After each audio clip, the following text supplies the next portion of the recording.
So again in March we are going again, not March, April end we are going again to them to higher altitudes. So this is the kind of work which we are doing, and we are doing adapted the arches network, and what we are doing is we are actually digitizing some of the historic monuments and the places around it by the LiDAR techniques using photogrammetry, and we also using the geotagging video system so that it is digitally done. So lastly I conclude my lecture with the Himalayas of this poem. Yeah, thank you. Thank you sir so much. Though we were very interested in listening all this in much more detail, but our session time limits us.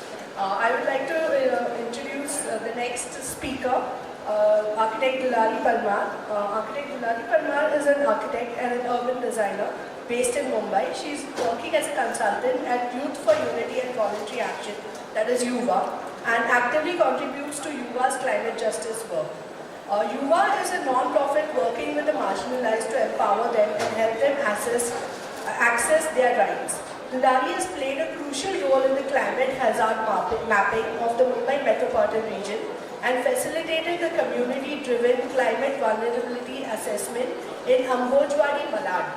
Additionally, she has engaged in city-level advocacy on development plans and conducted research on the impacts of urban infrastructure projects on climate and the urban poor. Dulari has recently co-authored an article on analysis of Mumbai floods in recent years with crowdsourced data with interdisciplinary program in climate studies, IIT Bombay. I would like to invite Dulari to start a presentation on People's Climate Action, a grassroots climate justice agenda.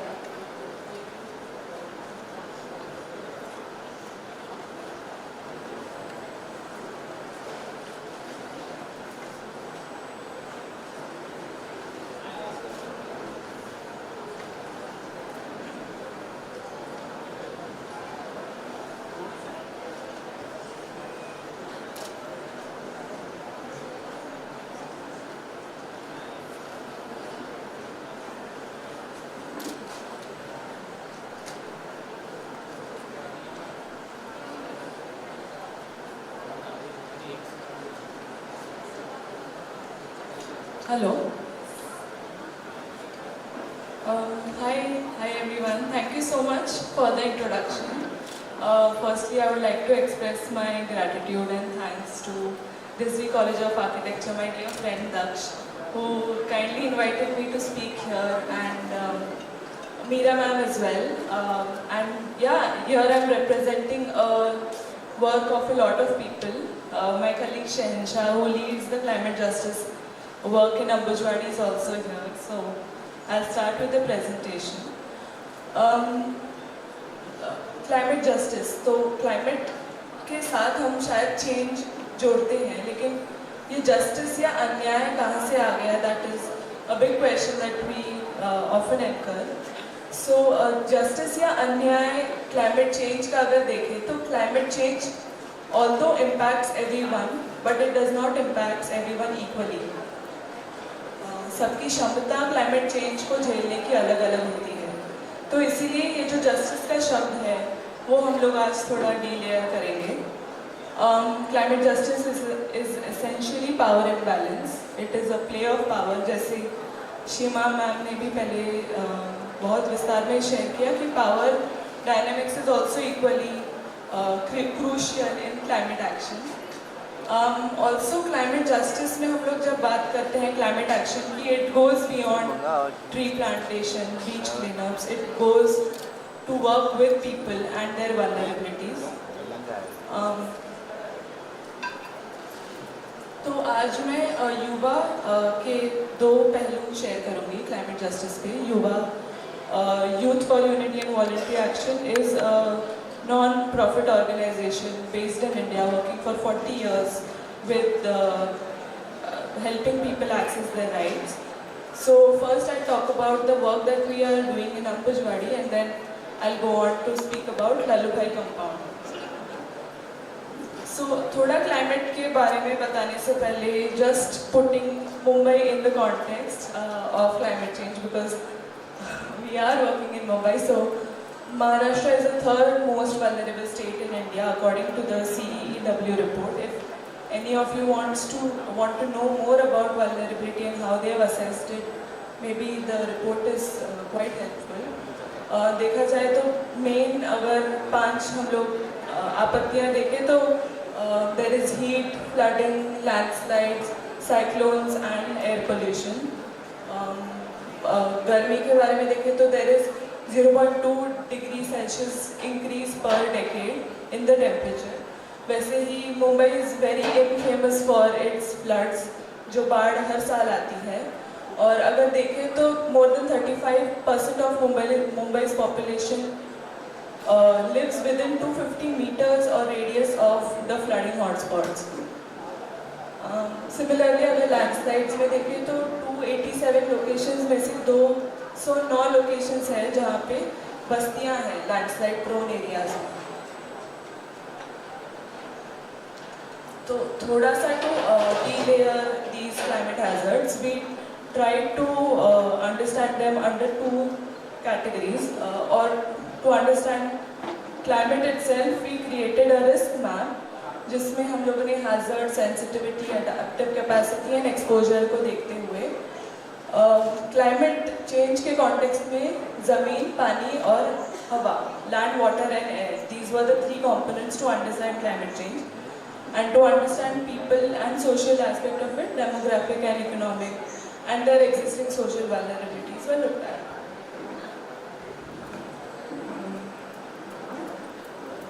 तो I think climate justice, जब हम लोग बात करते हैं justice का सबसे पहला पहलू था to map all these bastis in Mumbai.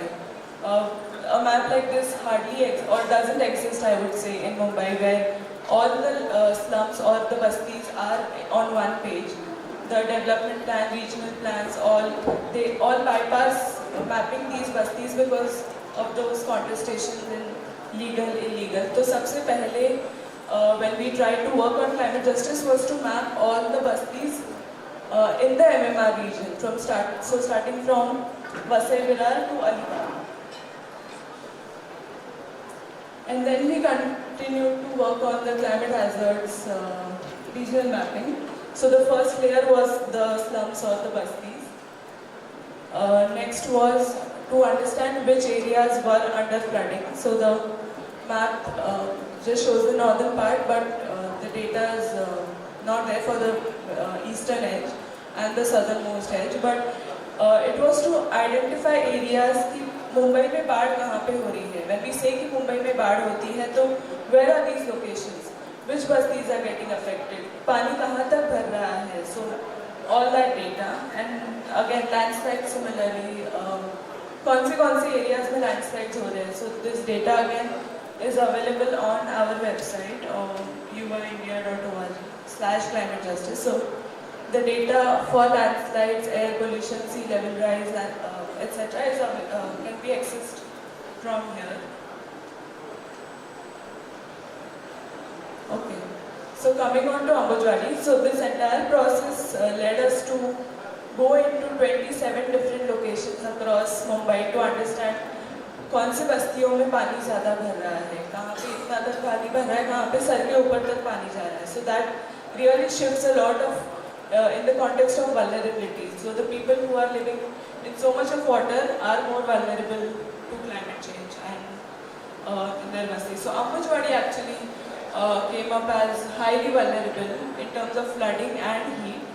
And social indicators में तो जैसी हर बस्ती में condition है कि non notified है Ambujwadi. So there is no provision of basic services. So there is struggle for water, electricity, basic services, sewage, sanitation, waste management, etc. So the vulnerability assessment itself led us to a lot of rigorous documentation of the basti in terms of climate and social vulnerability. तो अगर देखें तो अंबुजवाड़ी का नक्शा पहले ऐसा दिखता था, and post documentation it looked like a lot of layers of maps and lots of data points. So every point here represents some form of vulnerability, some form of existing infrastructure.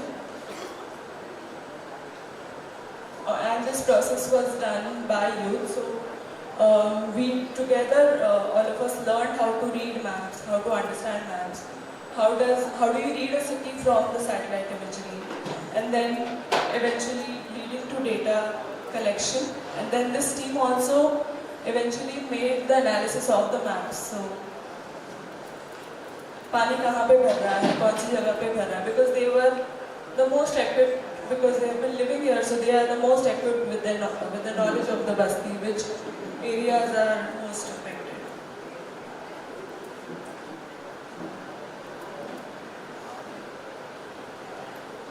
Here we are trying to understand land cover, colors. So this entire process, I'm skipping from months to months, but this was a very long process. The project started 3 years ago. We were working on the community climate action plan, but this entire process led us to develop 10 themes on vulnerabilities where we can actually work. This includes housing, open spaces, water, toilets and sewage, stormwater drainage, solid waste management, transport and road network, livelihood, education and health. तो ये 10 चीज़ों में हम देखें तो solid waste management में red color में there is no provision of collection of garbage. And अगर देखें तो ये route है garbage collection van का, कहीं कहीं पे stop हो जाती है तो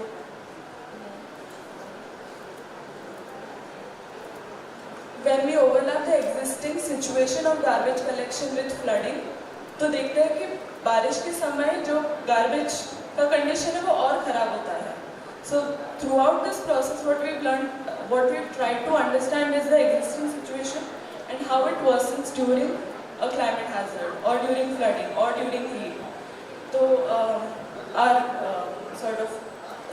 in the blue you see the existing issues, and what we are planning to do or what we are currently doing is written in the yellow color.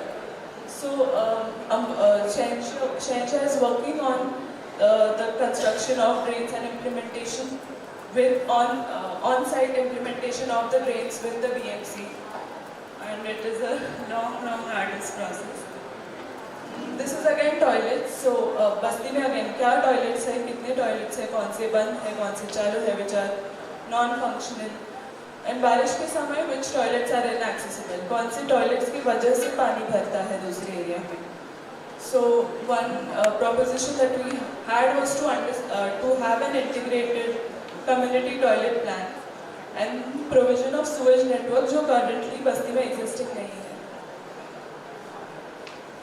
So to sort of sum up our work on climate action, we have 3 sort of principles or vision.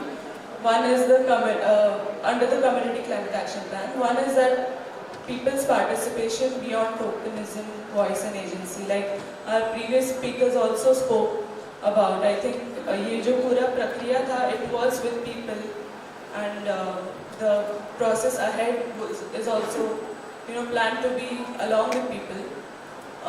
Addressing interconnected vulnerabilities at the urban planning level.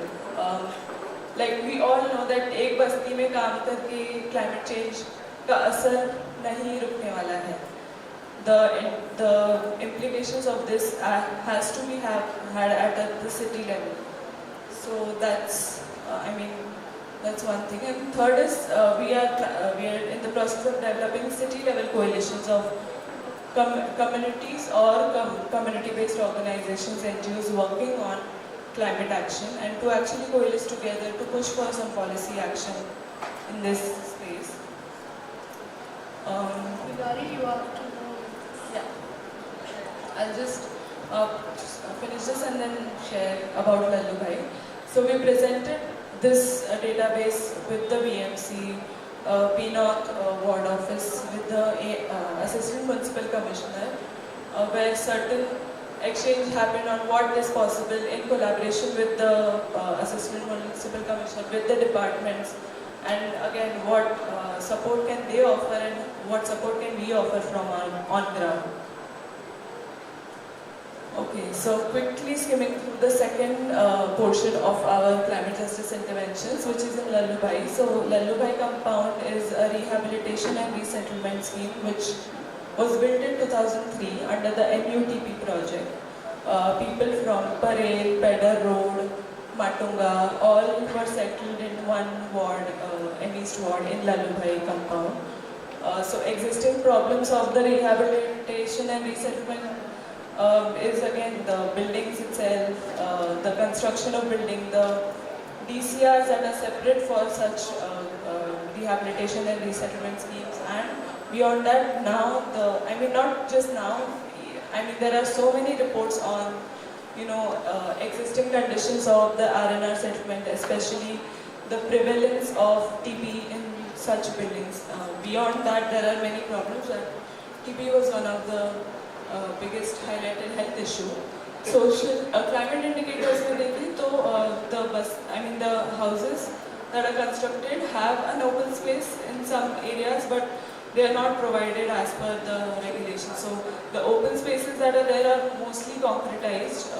So our intervention in Lalubhai compound was to see, to just put this in context, 40.08% of population in East ward is affected by urban heat risk. So this was through UVA and MCAP. So this was the condition of the area, heavily concretized grounds with lack of solid waste management, and these spaces are often dotted by drug abusers, difficult for people to use it. So the approach was on two lines. One was nature-based solutions and participatory placemaking. I think previous speakers have spoken a lot in length about how participatory placemaking or participatory process is the core of design. Beyond that, we also implemented nature-based solutions, which included sensitive and scientific approach to tree plantation, ensuring native tree plantation, post-plantation care, and documenting existing flora and fauna. And again, participatory placemaking, where we spoke with the Federation office, with the the residents of the buildings. Yeah, residents of the building, and going beyond nature-based solution to also understand people's perception of nature and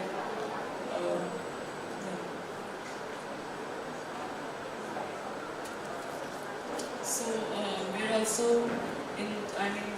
There is a team which holds. This is how the space look like now, and then we are having mobile community resource centers in these areas where children now come to sit and learn and conduct study sessions. So this is how the space looks now. And beyond this, we also conduct curated walks in both Lalubhai compound and Ambujwadi. So if any one of you are interested, you can join the curated walks where the people from the community speak about their community and the issues in the bastis. So concluding my presentation, one is expanding, we are already in the process of expanding the work of Community Climate Action Plan in Navi Mumbai, Vasai Virar and Guwahati. Nature-based solutions again in urban poor communities and educational institutes in East Ward and in Navi Mumbai too. Second is integration with, like I said, City Climate Action Plan, land use, budgets, financing. We're also planning to do some advocacy.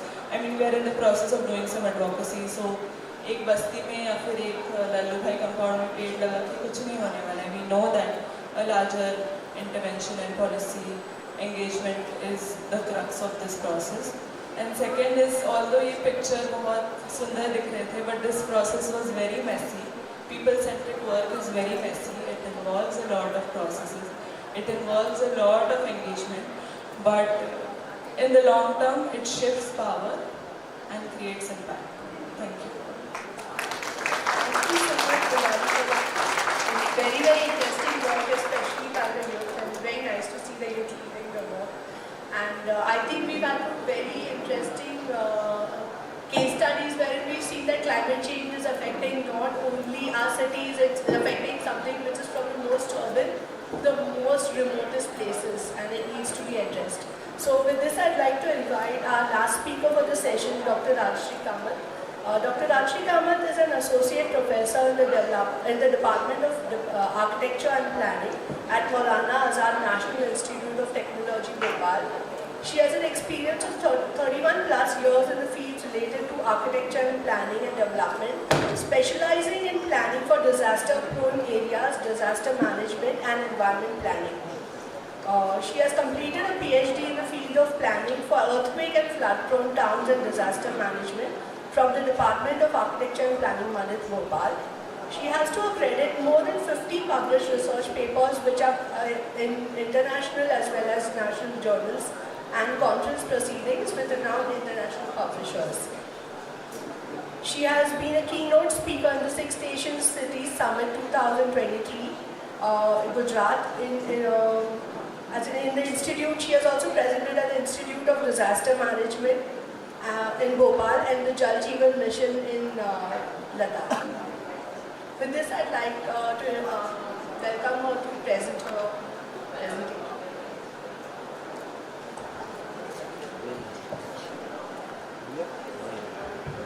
Thank you so much, Sati, for such an elaborate introduction. In just a second, I set up my presentation.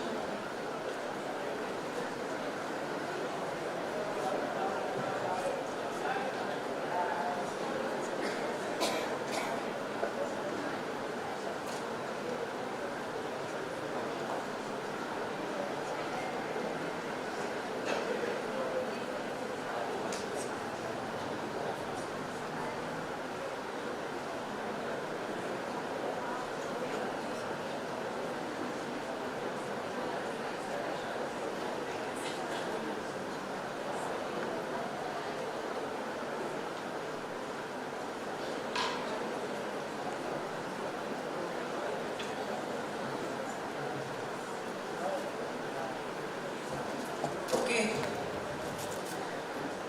A very good morning to all of you. But you'll say why I'm saying good morning. It's almost 12 o'clock, more than 12 o'clock. But please try to remember this is Sunday morning. Because you all are here, even if you get up at 6 o'clock on Sunday, you wake up till afternoon. So take it easy, guys. First of all, I would like to thank Meera ma'am, Rizvi college authorities, the president, deputy president sir, and the faculty, Stuti ma'am, and all organizers, Council of Architecture and all,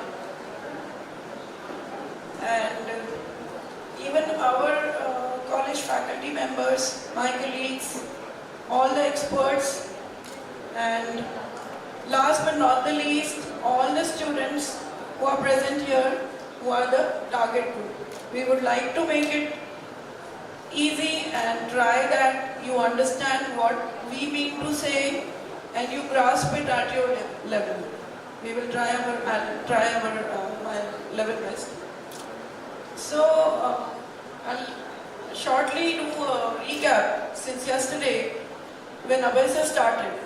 It was really a pleasure listening to him when he was talking about drafting and all these things, because I had been through all those things and many experts sitting here have seen all those eras and all those techniques we were using, like we studied and we were drawing manually just everything, starting from the basics of learning of anthropometrics, then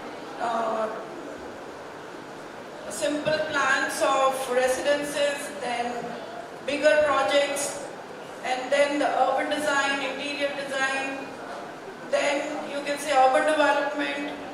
After that, we, I went in the job market in Pune.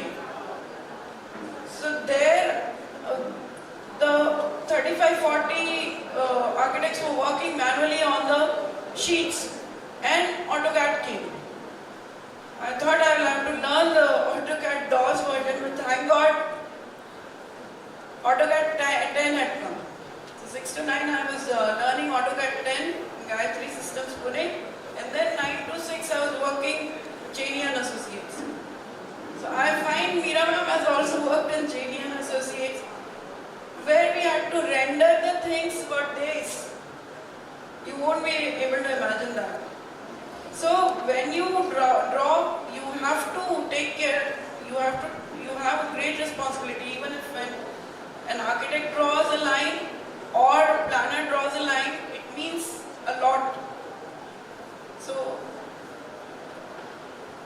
you have at your tips a lot today, but you should be developing the concept on the paper. You should be having pen or pencil. We never allow pen. You should be trying to work manually, trying to generate the concept. And as Chaya sir had described the stories, keep always those things in mind, what story you have. And then we had Meshram sir, we had Kailasa sir, what they guided you to implement all the tools and measures like softwares and all, after all these hardware works. So keep that in mind to use the tools. Don't let the tools use you, which is happening nowadays. So, and then now the stage is set for me after these two great speakers in the field in which I have been working. I have worked in the Disaster Management Institute, Bhopal, which was the first disaster management institute to be established in India after the first horrible chemical disaster in Bhopal. That was, how many of you have heard the gas tragedy disaster of Bhopal? Please raise your hands. How many of you have seen the movie Railway Man? Please do see it. Although it is associated, it is clubbed with the drama, but at least you will come to know, or you can access YouTube for the real truth in short time. Okay, so I start my presentation with that background. So I was given to choose a title in the session climate change. I said urban planning and climate change. Let me explore that. Although when we talk about climate change and urban planning, now background में क्या दिमाग में आता है? Disasters. So DRR, disaster risk reduction, is at the back of our mind when we talk of climate change and urban planning. All of you might have studied this definition of climate change given by IPCC. Climate change is not a short thing. थोड़े से दिनों की या छोटी जगह की बात ही नहीं है ये. Climate change refers to a change in the state of the climate that can be defined. That is by using statistical tests by changes in the mean or the variability of its properties, and that persists for an extended period, typically decades. When you have some change for decades, then you call it climate change. It refers to any change in climate over time, whether due to natural variability or as a result of human activity, and it has causes which you might have already studied: greenhouse gas emission, deforestation, industrial processes, and impacts you already know: rising temperatures, greenhouse gas emissions, land use changes, forced land use changes, extreme weather events. This is the term which is bombarded to me when I face any new thing. How you are going to tackle now the extreme events? When we talk about, till now I used to be an expert of disaster risk reduction or disaster management or planning for disaster prone areas. Now this conference has given me an opportunity to talk with a greater perspective what the world is doing with respect to climate change and all these effects: sea level rise, disruption of ecosystem, ocean acidification. Now whenever we have to look for the future, we have to look at the back, the roots. So what is planning? Two definitions are very relevant. Planning is the process of preparing a set of decisions for action in the future, directed at achieving goals by preferable means. Or planning is more and more regarded as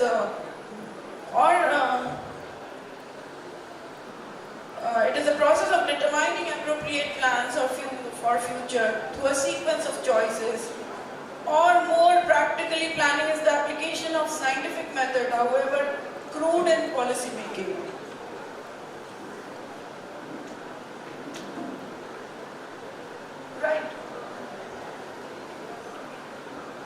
So, what is urban?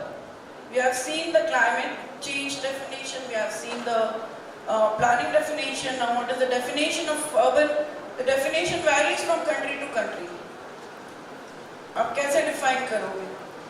So, in India, what is urban planning? What is urban? It is defined by the population size. If the population is more than 500,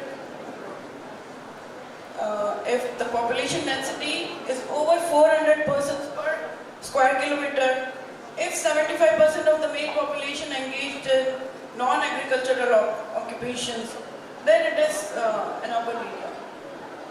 Whereas in Japan the definition is different, in US it is different, in Canada it is different, and the definition is different.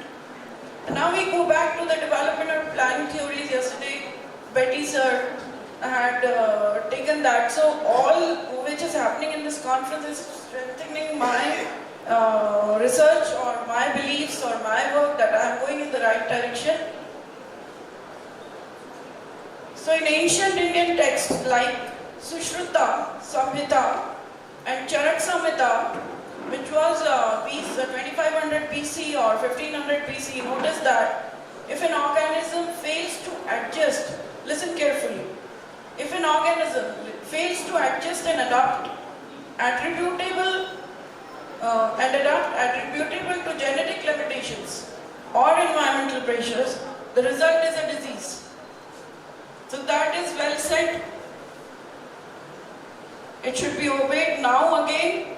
It's time to live.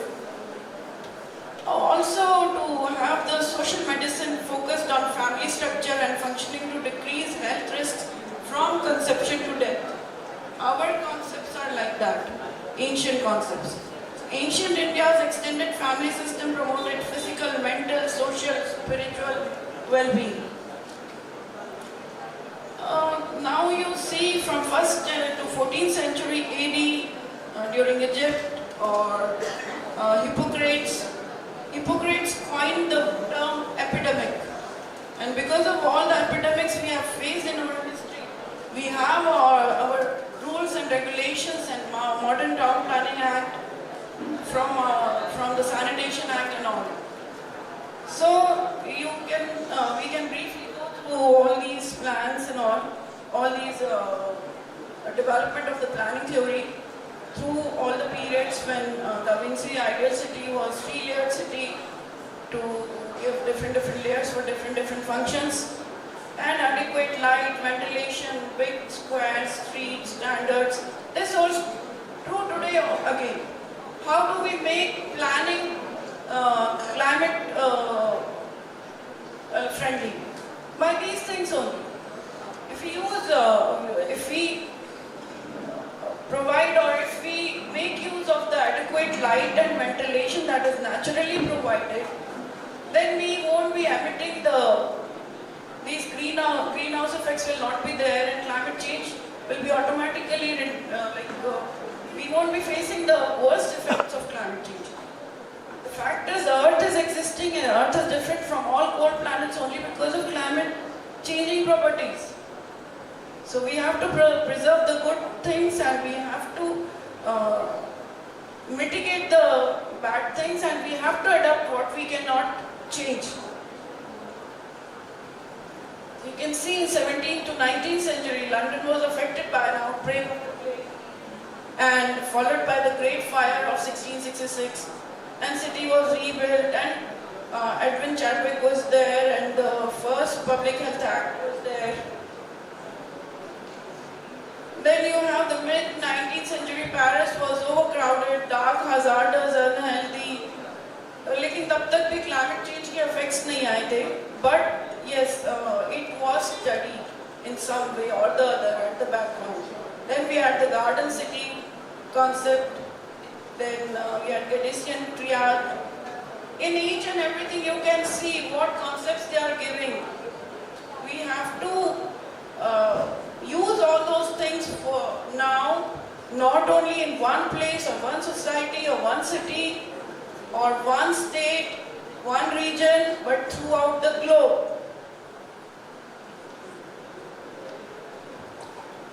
Ma'am, you have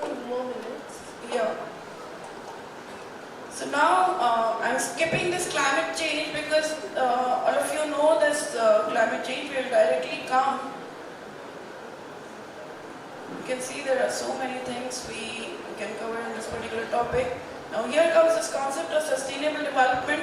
Development that meets the needs of the present without compromising the ability of future generations to meet their own needs. This is the standard definition of sustainability from Brundtland Commission Report, United Nations.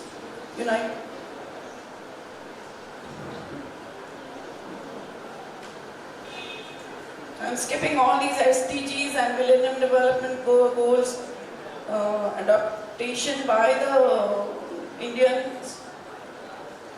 I had some videos also. I want to come to.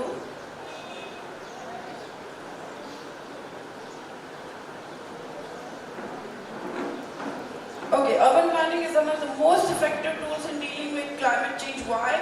Because it addresses both mitigation and adaptation at a scale where we really need it.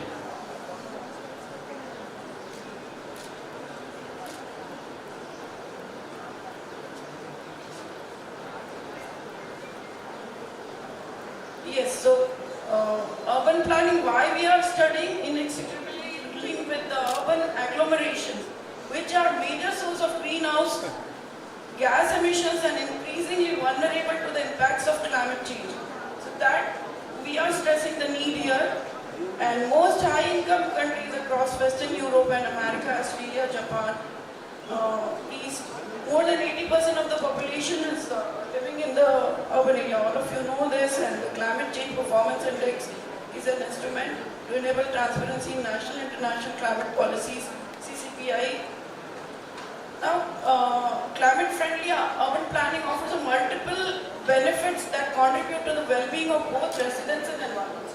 It reduces greenhouse gas emissions, improved air quality, health benefits, economic gains, resilience.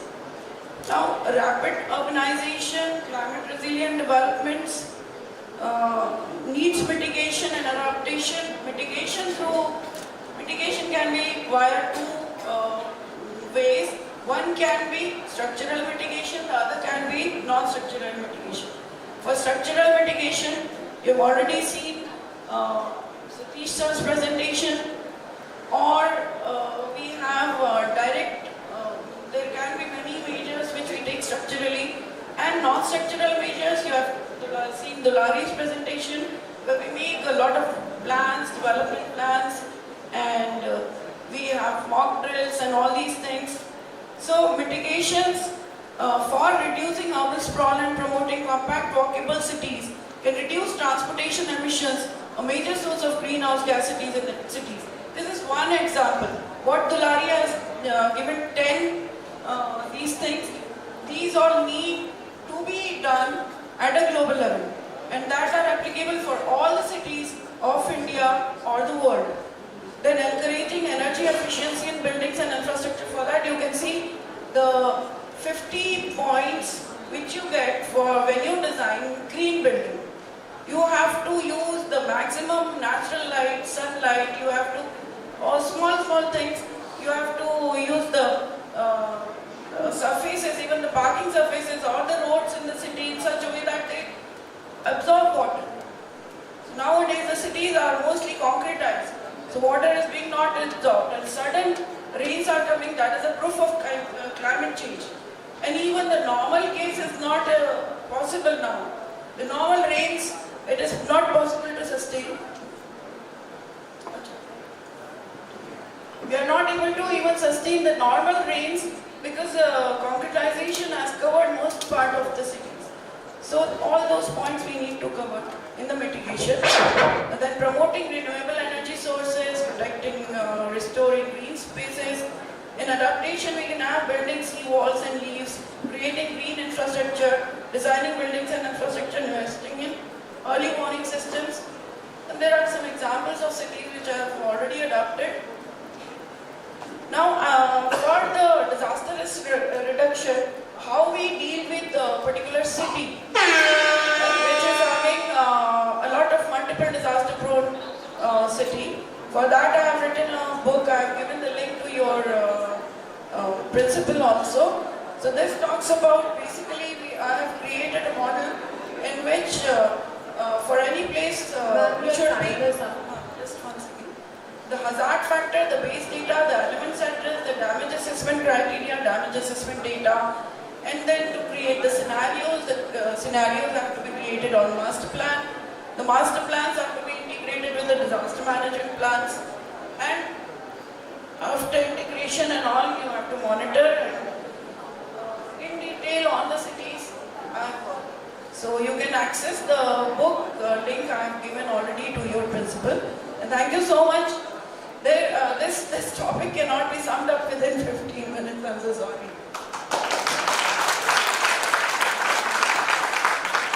Thank you so much, ma'am, for this informative session on urban planning and climate change, and for letting us know that adaptability is going to be the change, is the key for the future. With this, I would like to open the house for any questions to the speakers.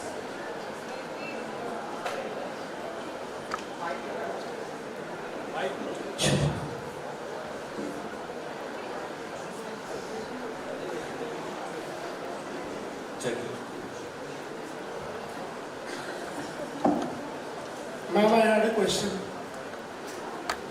How do we measure sustainability for urban areas where data sets are in problem? Who was the question for? Rajeshri, Can you just repeat your question, please? The last 2-3 words I could not listen.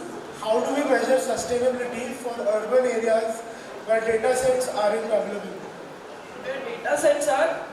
Not available. Okay. Then I will suggest please refer my book.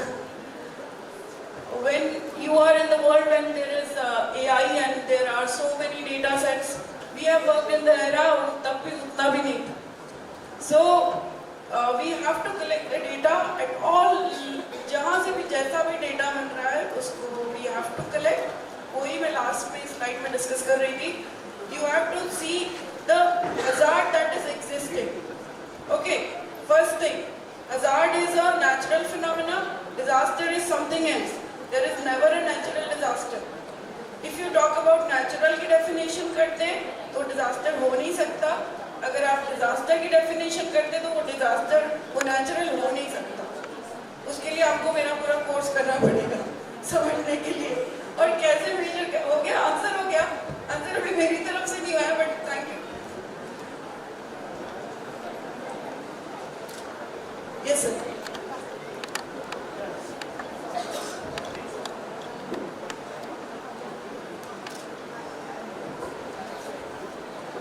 My question is to Professor Ram Satish. Sir, are you doing the vulnerability analysis of that area, and do we have some kind of maps available where we can find out that which are the most vulnerable areas? And I am sure there might be certain indigenous techniques to take care of the kind of disaster which is happening there. So have you documented any such practices which are prevailing in those areas? So actually, we do have some data, especially for the second project. We have collected the data from the Pithoragarh district administration from the district.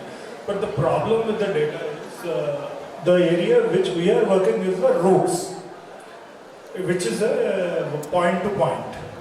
But the data we get is much more macro regional level. So what we are doing is right now in the April, we are actually traveling with the people and we are actually marking certain their interpretations. And then in fact in the mental maps also you have seen, they have mapped out these are the potential areas of risk. In the first project, we also got certain satellite imagery of various landslide, multiple hazard, because this area is more prone to the multiple hazard areas. But as of now, whatever the data we have got so far, in a very preliminary level, the lower areas, the higher areas where the people are residing, they are not much risky. Actually, the people many people have migrated and they are more risky. That's what the kind of preliminary understanding with whatever the data we have got. But the point data we are not having. Point data, we are trying our best. We are not sure how we get it. Can we expect some kind of guidelines for construction in those areas? Maybe say after research of 5-10 years. Sir, actually, in the project scope is not about developing the guidelines, but one component of it is we are trying to understand the nature of risk. And later on, just I'm telling you an update of this project. This project is funded by DST, but just 2 days before, this particular route is actually nominated in a bigger project, international project called Preserving Legacies, where 10 sites were nominated from India, Nepal, Bhutan, Pakistan, all this Hindu Kush mountain. This is India से 2 sites गया था, एक नेपाल और एक Meghalaya and one this. So finally this got nominated. So probably in that particular stage we are trying to with an NGO. So where we can actually do someone has to be there with the community to do any kind of, and one of the important part in the first project, what people have voiced was, they were not involved in the decision making of any guidelines. So please make us a part of the discussion. So that is something we are pushing hard for, bringing a lot of stakeholders into the platforms, discussing that. And one of our upcoming project is also based on this. Probably I will not say now, but I can say at least long term we are looking at that. So can I say something in support of this answer? In fact, I've seen many projects and I've reviewed many papers of hill area development. So most of the problems are what rules and regulations and what earthquake resistant guidelines are there. They are there for all the zones, different zones, for different typologies, for different grade of construction, for like load bearing different type, concrete RCC different type, lightweight different type, hill area का भी है. So most of the cases there are like bylaws भी हैं. इन सब का मिला के when we see उसमें hardly कुछ obey होता है. That is the basic problem. At the base of that वो वाले rural मतलब ऐसे areas जहाँ पे वो अलग बात है, but बाकी जगहों पे तो यही हो रहा है कि बहुत ज़्यादा वो लोग सारे bylaws and rules and regulations they're like पता नहीं क्या चल रहा है. They should be obeyed. The same note of bylaws, let me tell you one thing. For example, Uttarakhand bylaws, they have plain bylaws and hill bylaws. If you look at hill bylaws, anyone who opens that hill bylaws, you will say, for example, a road having 6-meter road, something like that. Many of the villages, where do you find even 3-meter road? Forget about 6 meter. So these are some things which are not very practical in the context of hills. What bylaw says was something different, but that is one aspect. Not acknowledging the very localized version of hills. The second aspect is how many people know about that these bylaws exist. So having them, not knowing them, there are two different things. So this is where some facilitator has to make them aware of, yes, something has to be there. Like I showed you one of the dwellings. All the new dwellings, what they do is they will hire a local technical who comes from Bihar or somewhere else. Okay, and they will be constructing what they know. So that is the problem. So in that way, who will guide them? So these are something capacity building programs is definitely needed. I'll tell you another example. I was working in Tamil Nadu. I went to a fisherman house. Then it was smelling. I was not able to get inside. Because they were given a new house, new toilet. One of the family, they didn't know it was a toilet. They were putting all the fish dirt in that hole. So you see, this is something, the knowledge gap. Then we have to go and ask for some NGO, please demonstrate them how to use the toilet. So these are some gaps where the communication of development is not happening, whether it is in the form of a bylaws or in the form of guidelines. You are from institute, I am from institute. How many of our theses are talking about frameworks and guidelines? They are all lying in the library. How many of them are reaching to the... I think this is something I want to tell to the students. Please listen.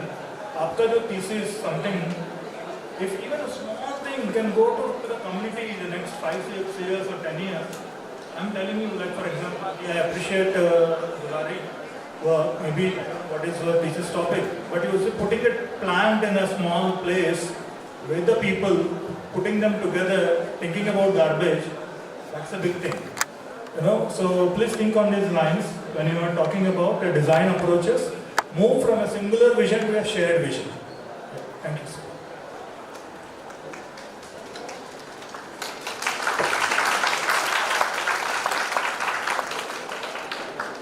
Do we have any more questions?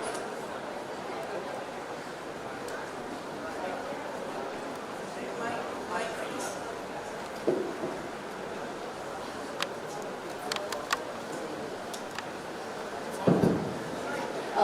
My question is to Rizvi ma'am. You spoke about so many things at the same time about planning, energy saving, sustainability, and you also spoke about you have to take data from previous years. So are you using any software or a tool for that analysis?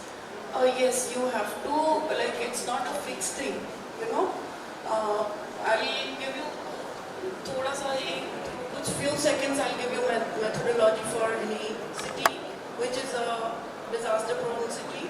For that you can access the vulnerability atlas of India, vulnerability atlas of states, that is given by BMTPC,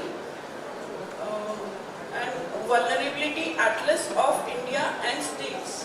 If you have to work on Indian city, then after that you have to see which place you are working on and what all disasters or hazards are existing there. Earthquakes, floods, cyclones, landslides, or now you have to see the industries also. In urban area, we cannot forget about the industries and hazards which are not I'm asking about natural. the software, ma'am.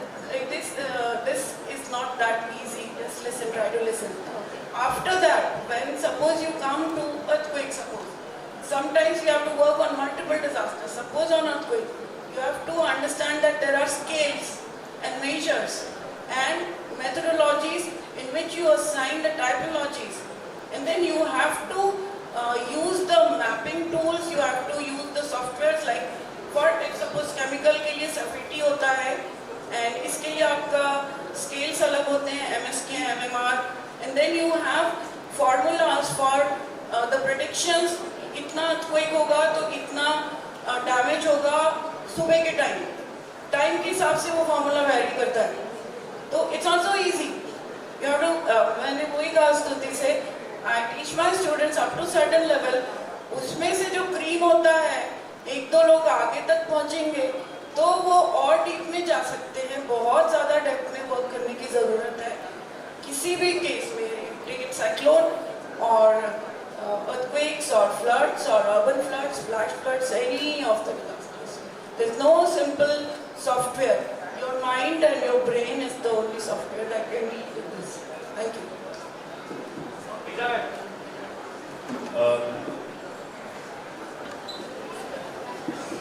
Yeah, good afternoon. My name is Dhanesh here.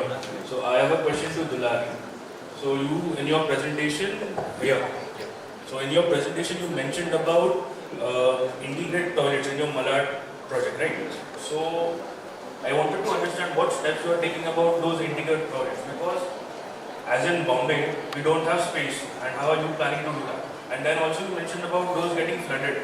So in case even integrated toilets are getting flooded, then what's your solution on that?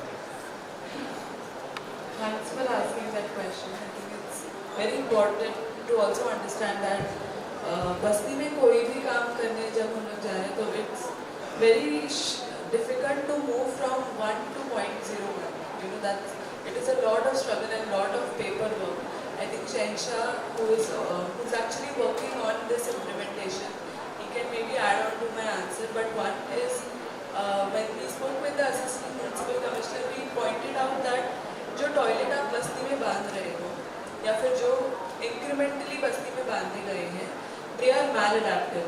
So first is to understand that जहाँ पे toilets location बांधे गए हैं, वो problem को solve नहीं पढ़ा रहे हैं.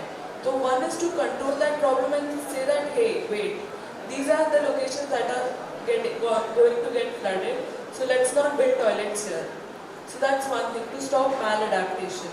Second is to suggest site कि बस्ती में कहाँ पे locations है जहाँ पे लोगों को accessible है, जहाँ पे सेंटर पॉइंट है या फिर वहाँ तक टॉयलेट आ सकते हैं. सेकेंड इज कि वो टॉयलेट्स के साथ साथ सूएज लाइन्स भी आए, बिकॉज बस्ती में अभी क्या हो रहा है कि there are just toilets built, there are no sewer lines. तो बस्ती में जो गलियां हैं, जो एक्सिस्टिंग ड्रेन्स है, उसी में से सूरज निकल रहा है। सो the implementation approach should be location of toilets, identifying that, and then provision of a sewage system along with that. Maybe Shenchi, if you could just take the mic and also add that.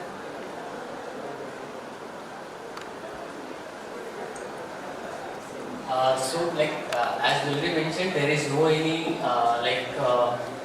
planning is being done with the people who are living there before making toilets or any other things. So these are all the flood prone areas and low lying areas where they build the toilets because that is the vacant space remains in the community. So after 2 years, after 3 years, the toilets are getting affected and all the floodings and all this is happening. So what we do with the municipal corporation, with the planning department, the consent department, we try to figure out where we can direct those outlets, where the sewage system is not there in the whole community. There is no any sewage system. So what are the possible ways where we can make the outlets and that cannot be affected to the people also. So these possible figures we do and then we plan municipal corporation itself. और एक जोड़ना चाहूँगी कि बस्ती में pipelines मतलब सूरज निकालने के लिए आउटलेट की पाइपलाइंस लाने के लिए मुझे लगता है कि शायद ज़्यादा 6 months का बैक एंड फोर्थ चला तब बस्ती में पाइपलाइंस आए सूरज के आउटलेट के लिए. So it's a very long and arduous process but we are trying at our ends. Thank you so much. Ma'am, one last question. Hello ma'am, I'm Aman Khan from second year architecture. My question is to Rajeshri ma'am. What is the idea of walkable city and how it reduces impact of climate change? Yes, very good question. 15-minute city is like you go anywhere, you don't for example, you get all the connections in such a soft way that you don't waste your time or energy individually or publicly or at government level more than 15 minutes. Nothing is far away for you. 15 minutes, a combination of any mode. For example, I had been to Belgium last year in Brussels. Even a blind person, that inclusivity bhi jod do usme. Blind person can also walk in the city and go anywhere without any trouble, without any problem. The connections are so smooth. You have to reach somewhere. You are coming at the airport and then you get a bus up to the subway or metro, and then from there again you get a connection from the bus, and from that point you can walk. So, and for walkable means you don't possess a vehicle of your own, you can walk using public transport of any level. There are many levels of public transport and you walk. At the end you can walk. It's not like that elderly people have to walk karna padega. Blind hai, so they can manage their life without any help. Barrier free for blind also, and it's not like that ki 15 minutes of walk karte raho. Using public transport of all levels. The connections should be so smooth. You can see more examples. इसके ऊपर तो discussion इतना होगा like this. Thank you. Thank you ma'am. Thank you, ma'am. With this, I'd like to end this session, and I'd like to invite Dr. Ram Satish to give us final closing for this session. Yeah, so thank you all the speakers and the moderators and Rizvi College for giving this opportunity. To conclude, I just want to summarize in the context of this climate change.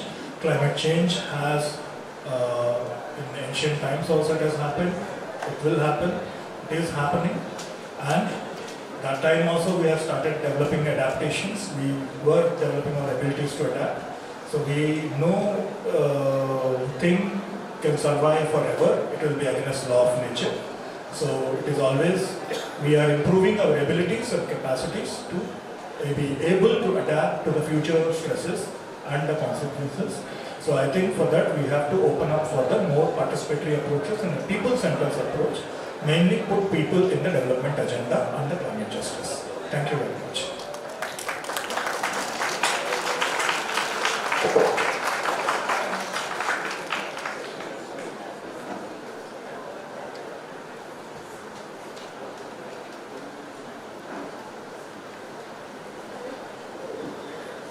I would request Principal Professor Meena Manidarkar, Professor Altaf Pasha to come on the stage and Professor Ijaz Kashmiri to come on the stage for the felicitation.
Now we'll start with the third session, that is inclusivity, governance and policy.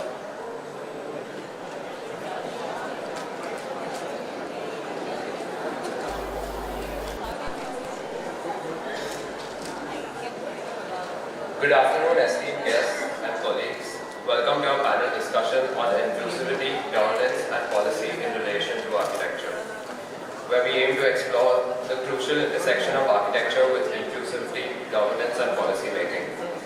Today, we are privileged to host a distinguished panel of experts who bring wealth of experience and insight to this critical discourse. Allow me to introduce our moderator for today's discussion, Professor Daksh Jain. Daksh Jain is an architect and open designer based in Udaipur, India, with a diverse range of interests spanning urban planning, heritage conservation, development finance, and policy frameworks. He holds an honor in architecture from JNPU Jodhpur and has pursued urban design at Krivya, Mumbai.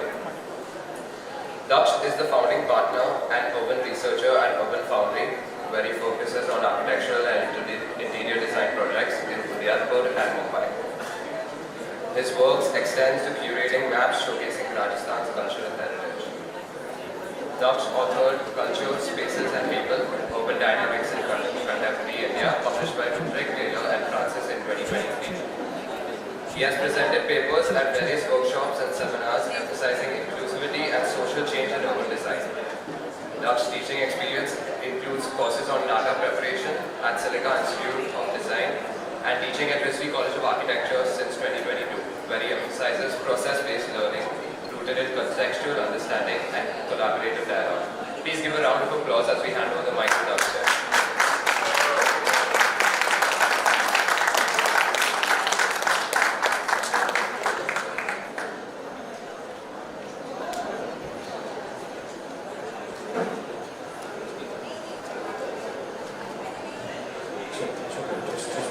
Just one check.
Yes, Michael, I can hear you.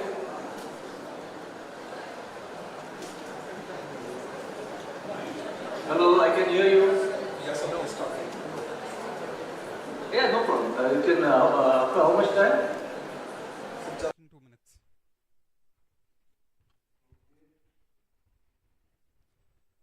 Urban governance and policy seeks to discuss the decision-making approaches and management strategies in the urban domain. Inclusive design strategies and measures in the recent past have amplified significant implementation, which makes the built environment equitable and accessible to all. Development and sustenance of the city depends on effective governance and action in accordance with various stages. The decentralization of power in the civic domain in India has enhanced the role of urban local bodies. Thus, more opportunities and role of citizens through equitable participation, decision making, and implementation guidelines are the attributes of discussion. The study further seeks to discuss innovative methods and strategies aimed at enhancing urban development and quality of life for the citizens. With the help of relevant case examples, today we are present here to discuss the causes and issues in the domain of inclusive governance and how it can be initiated through an effective dialogue. Today, we are privileged to have with us Sir Sameer Unhale. Sir Sameer Unhale has worked as State Joint Commissioner, Municipal Administration, Maharashtra. In his 28 years of working, he is involved in urban governance, focusing on urban issues like infrastructure, poverty alleviation, sanitation, and smart city. He has worked in the capacity of State Mission Director, Municipal Commissioner, and CEO Smart City to utilize digital innovations and public policy for sustainable development of inclusive and livable cities. He looks forward to connect philanthropies and international development agencies and CSR to mainstream SDGs in cities. He has co-authored the book, How Will India Fix Her Urban Future with Dr. Binti Singh in 2020, and in 2022 he published #City Reflections, a practitioner's experience in urban governance amidst uncertain times. Today we also have with us Dr. Vaishali Kolhe and Paritosh Goyal, an urban expert from NIUA. I now request the speakers to kindly come up on the dais and start with the presentation. First, I request Sameer sir to start with his presentation. So, thank you very much. I hope the audio as well as video should be fine. So, first of all, thanks so much for this opportunity to engage with practitioners from planning perspective. My knowledge within the municipal function and policies often go to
differentially able people, and now how can we target the planning instruments that are available towards the goals of resolving the issues and helping this special categories, if we might call so, for the purpose of by these instruments of planning.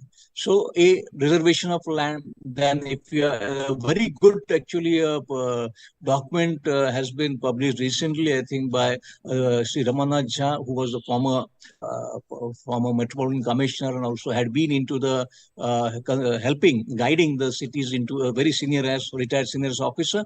And they had prepared a wonderful document as to how the public policy tools and instruments can be used for the purpose of gender spatial planning.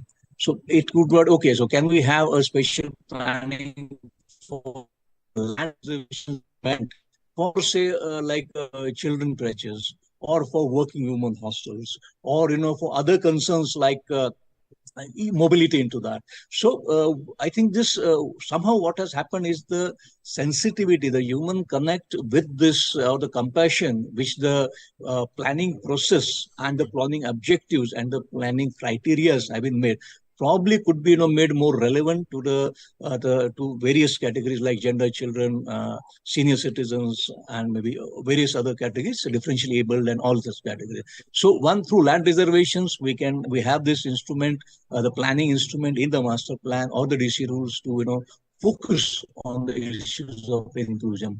Second, of course, is the TDR and FSI, which is normally which tend to occupy a greater span of attention of the planning professionals, maybe of architects or the regional planners, as to whether this can be incentivized. So when you talk of public policy, incentivizing or disincentivizing, controlling are allowed to be happen without getting control. So in this matrix, two matrix of controlling or not controlling, incentivizing or regulating or punitive actions onto that is the space where the public policy levers actually operate. And these levers, A, need to be identified, innovated. B, the criterias of planning process are very often defined, and this defined criteria probably needs to be reconsidered and made it more focus towards the social areas which require inclusion and equity. And let us remember that inclusion and equity is not charity. There is a logic, a rationale, ethics as to giving all the people living in that city or that spatial plan area to exercise the human rights, and live life to its most fulfilling extent. And if there are any restrictions made, then these restrictions obviously are going to be counterproductive, not only for the individuals in their ethics and human rights, but also collectively. The ability of the city, the ability of the potential of the city or the spatial planning area to deliver to the city, to its constituents, to the stakeholders, to the maximum possible extent, is a underlying philosophical framework of ensuring that inclusion becomes a very, very important part of an objective of the master plan making process, and most importantly, the execution process. Of course, we briefly discussed as to how the tools and instruments of planning process in the context of master plan, what are they available, and how they can be reoriented, focused to ensure that the objective of inclusion and equity is taken care of. Then second phase, actually, as far as the governance is concerned, is very much into the execution or implementation of the master plan. So the execution of master plan again is difficult. It's very easy to from our side, from the municipal administration side, very often it is said that it's very easy to draw a map and put colors onto it and come out with certain put a printer into something and get some issues.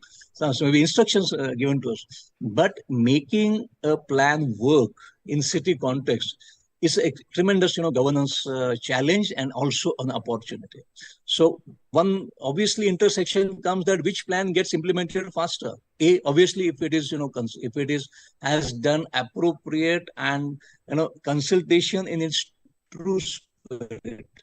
So very often the current framework of suggestion and objection, once the planning process is essentially made, completed, finalized, very often then it is put to the people for giving suggestions and objections, which may be considered, may not be considered, and the entire the political economy is being sometimes discussed as to how the planning processes really are made and executed. So maybe crowdsourcing of plan. I think we need to believe into the wisdom of our citizens, the emergent wisdom of the collective, that these when the plan made is most closest to the aspirations and existential issues of the stakeholders, or shall we say the clients of the master plan ultimately, then the executions would obviously become much and much easier, or maybe more effective. And so that I think again takes us to this intersection of policy making, policy execution, the stakeholders, the clients, all coming together and making a plan as realistic as possible. The master plan is made as realistic, obviously we would be having greater greater opportunity, greater evidence that the is executed properly. Second, of course, in the governance framework of inclusion and planning or spatial planning is the concept of budget. Plans have been made, but master plans are made, but how to finance that master plan, I think, is a great maybe of course it is mentioned in the statute, but in operation we find that the financing of the master plan is very often a very weak area as of now, and there is a lot of opportunity for innovation, for collaboration, for coming up with good ideas and solutions as to how to execute, ensure that the master plans get executed by the necessary support of finances. So ideally, I mean, those who have worked within, maybe associated with the government functioning, might be knowing that there have been certain schemes to fund the planning authorities for the execution of the master plan. And it could be into acquisition of land, which is to be, and a project construction of that project. So for most for example, if the school is to be built, if a marketplace is to be built, if a hospital is to be built, if a land is to be acquired for greater road width, maybe so other public utilities, services which are to be acquired. So the acquisition of land is often a challenge as to make the master plan work, and maybe some innovation is required so that the financing is available, and then this financing can ensure the execution of master plan. Second dimension I wanted to share to our audience and the co-panelists also was that why the purpose is no dispute anyone. So why do we require a government agency itself to develop that planning project? Why is it so? You will find a huge amount of land to be acquired by the municipality or by the government, and then they provide. They are supposed to provide that kind of public service, or that for the post office. So like reservation for police station, or MSCB, electricity utility or water utility could be maybe understood. Probably you require that, but other like school and hospitals and markets and other places, I don't think it is really essential for the municipality itself to purchase that land and then develop that purpose. As long as that service is available to the citizen, which is accessible, which is affordable, this obsession of that land getting reserved and acquired by the municipal body and then getting developed, waiting for funds, I think is another, in my opinion, a limitation which is probably being very evident that in context of the execution of this master plans. So probably we can allow the owner of the land, to develop that to purpose. So why has to go municipality acquire that at all? And in the entire issues of litigations and challenges and the valuation, and it's an endless cycle really, which is a major limitation for. And the third existing, I think I will stop after this. Probably I have exceeded my time here. So the third, I think, option is something which existed in the Bombay Town Planning Act itself, which was made in 1913, 110 years back, which also is existing now in the MRTP Act, and also existing into the Gujarat also Town Planning Act, because probably we shared the same statute maybe for 60 years back. So this town planning schemes, I think, is a wonderful tool which is available, that instead of penalizing a owner of land by putting that reservation onto his land and thereby depriving him of the its monetization or the obvious benefits of it, the town planning schemes are as you must know, it's a land pooling of that land together of the concerned people, then maybe carving out 15% or 20% of land as per the reservation norms, or maybe the public the planning norms, maybe the road width, the public spaces, the gardens, the recreational grounds, the the marketplaces, all of the purpose which normally do make the major part of the planning of purposes. So once the town planning scheme comes, the every person, it's not that one person is penalized by his land getting totally vanquished, in a way, but everybody shares, and everybody's land probably comes down to the proportionate percentage to which the planning is done. So I think town planning scheme,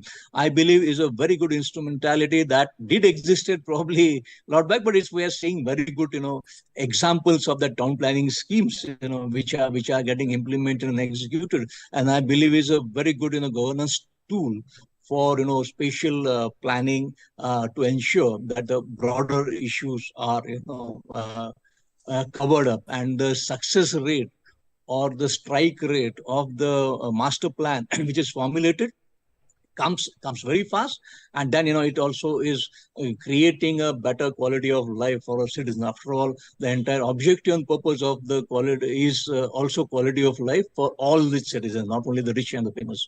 So obviously, we the broader framework, as we see in the spatial planning domain, available through the policy of the statute or the development control regulations, are probably available. We require innovation, and probably we can greater enthusiasm and connect and realistic planning being made, probably would have a greater execution success into that.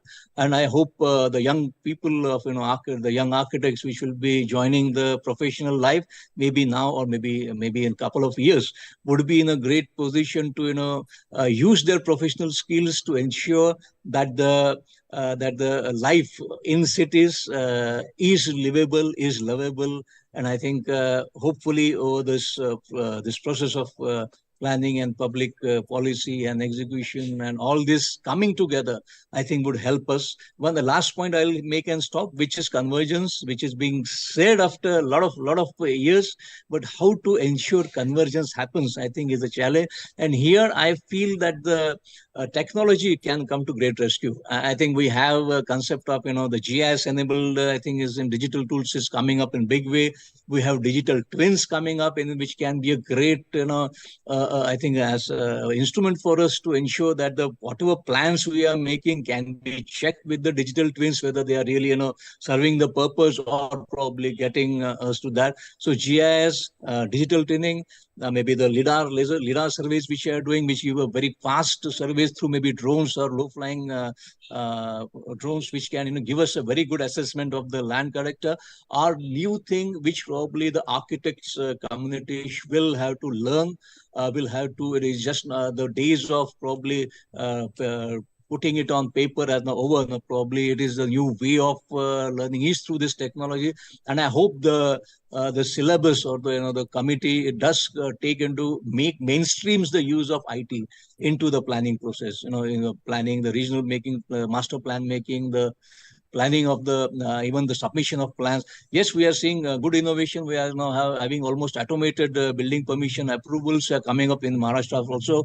So this activity, I believe, the use of technology into the process of planning, into the making of planning, the execution, I think is a major need. And sometimes we of course, most of the architect friends are using it, but probably the level at which we need to go, I think, has to be very, very high. And India has a potential of giving leadership to the world.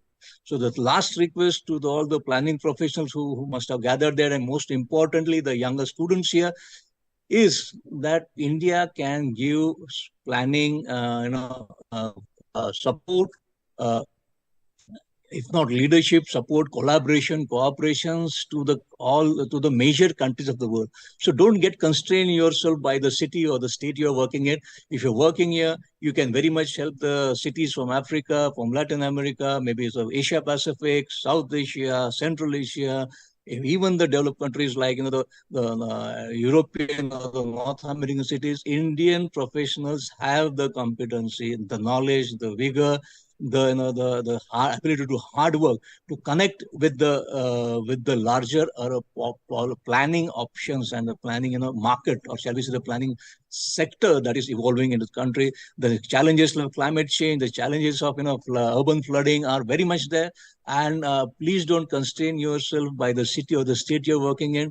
The planning professionals of India should actually reach out to the world with their increased knowledge, professionalism, and that comes with the challenge that we need to be also professional in that level. We will have to compete with the global planning fraternity, to ensure or showcase that we have the potential to give this services to whichever city, whichever country, whichever climatic zone that might be available, and ensure that the professionalism in planning is used to overcome the challenges that we are going to face maybe in coming 10 to 15 to 20 years. And we do take that the planning professionals from India are also considered as one of the world class professionals, and we are in a position to deliver. So thanks a lot for this opportunity. I must congratulate and thank the organizing committee of this fest, and the Rizvi College Management Committee, the academic leadership there, for organizing this wonderful activity and opportunity of this sharing of this idea. So thank you very much. I hope I haven't exceeded my time. I will stop here, and please request the organizing and the chair of the session forward. Thank you. Thank you very much.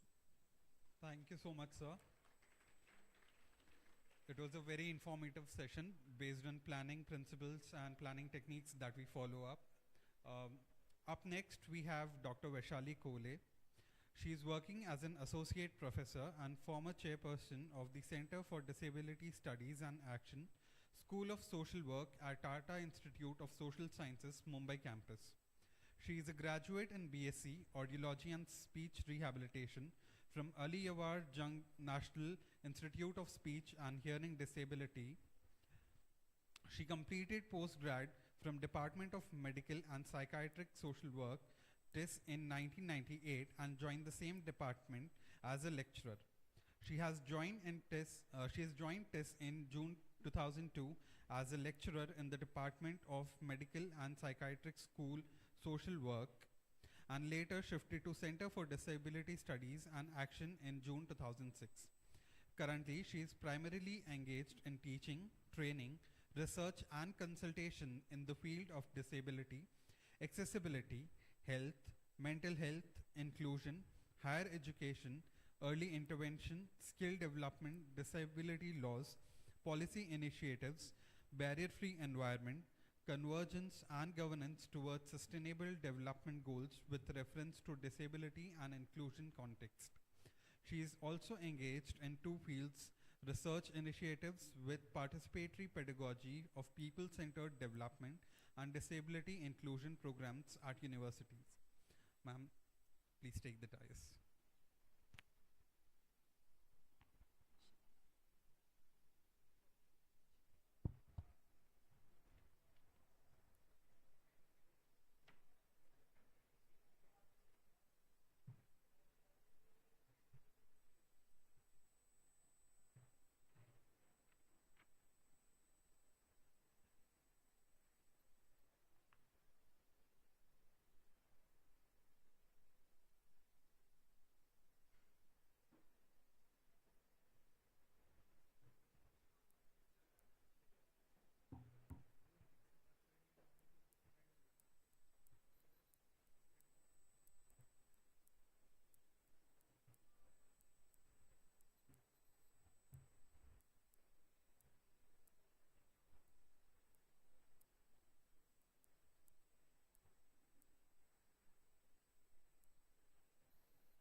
as a complex phenomena. It's a biological, social, psychological and cultural phenomena. And it's not about people with disabilities. It's about you and me. It's about whenever a person is unable to participate in an environment and is faced by some restrictions to participate through barriers. So that will create a disabling environment for that person. It can be you and me or anyone for that instance. So whenever a person is facing any restriction in their environment for participation, he is facing a barrier and that is resulting into a disabling condition.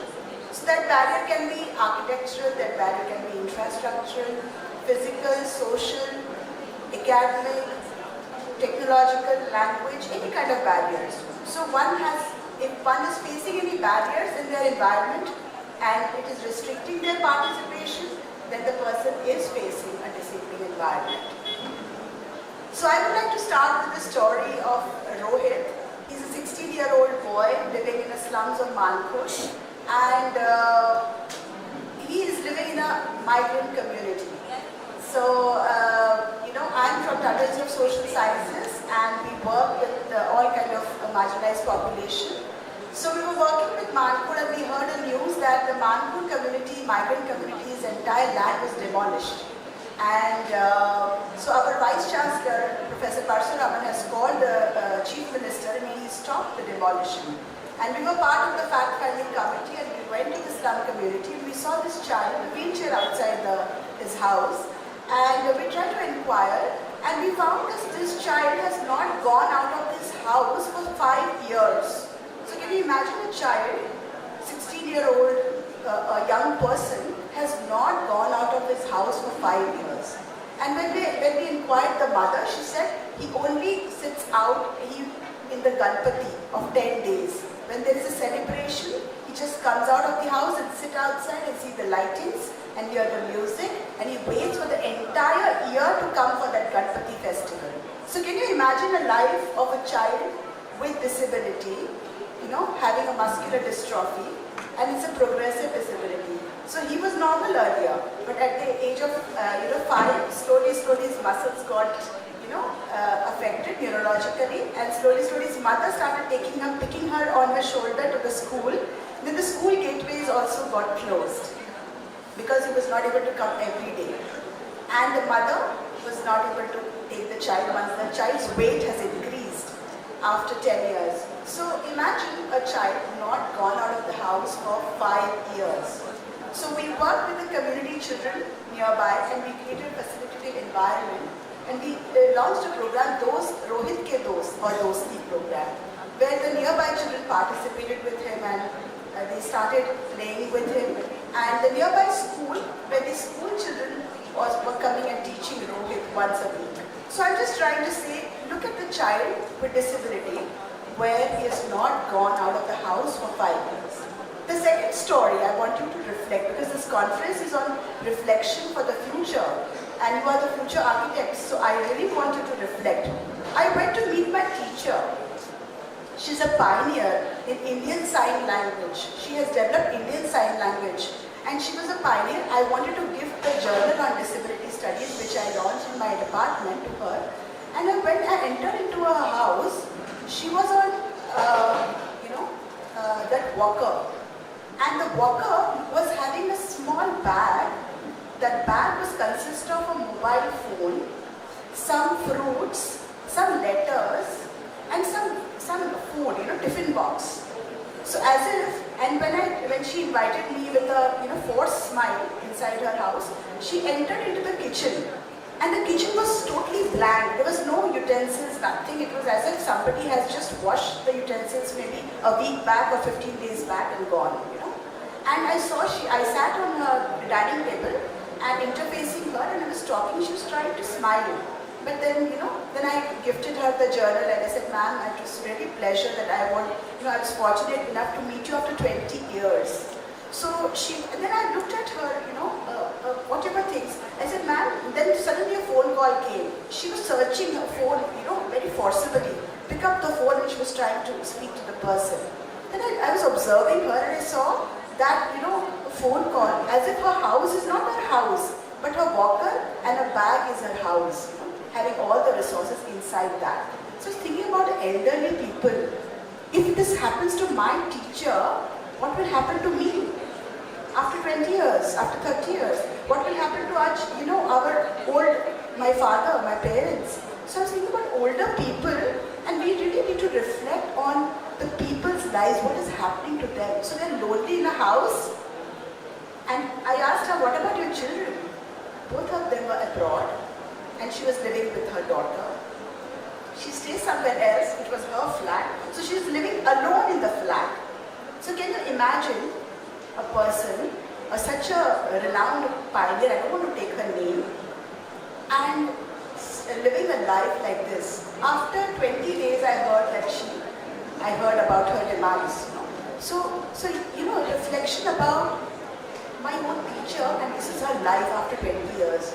She cannot remember my name, she cannot remember things, and her entire life is around one walker and one small bag, and a jute bag. So, look at the life of what is happening to elderly. This reflects about the life of people, maybe, what is happening to our parents, our grandparents. So these are questions we need to ask as students of architecture. We talk about planning, urban planning, city planning, vulnerability analysis, and all kind of analysis. But after vulnerability analysis, what is next? What is the next step are you taking? After analyzing, you can analyze accessibility analysis, vulnerability analysis, poverty analysis, accessibility analysis, all kind of index you will have, data you will have, but what you will do next is the prime question. So how do you create various multidisciplinary approach of dialogue with various kind of disciplines who are already working? Like, my friend said, in the beginning, in the earthquake disasters, in Tata Institute we have a course on disaster management and disaster planning. However, the architect students have approached to the disaster management courses in India, and tying up with them with a multidisciplinary lens and really working towards infrastructure and other kind of development and redesigning and framing for the disaster management, and things like that. So my question to fundamentally to all of you as architect students and professors over here, that after analysis, how are you going to take up this? And because you cannot enter into some other professionals, domains. So you have to marry with another profession of social sciences or disaster management or disability studies or any profession like that, and create a multidisciplinary dialogue and a framework which is workable. And this will only happen through innovation and innovative practices. The third story I want to quote here is a story of Shams Alam. If you just Google this person, he was a person with wheelchair, and the story of his is that every college he went, he was not able to enter to the classrooms. So naturally, his friends were lifting his wheelchair to the classroom. Then he was not able to go to washroom. So his friends were taking them all over again. He used to wait for the entire day to close down and go back to his house and then go for washroom. Can you imagine? A child from Dharavi is going to Sion to college and then waiting for 9 hours to go back home and wash. And he was a wheelchair cricket player. He was a swimmer, international swimmer. So he used to go to Sion to the swimming pool, which is a government swimming pool, and learn that. And he learned the skills of swimming, and he started his own organization because of all these problems of accessibility. And today he's a TEDx speaker.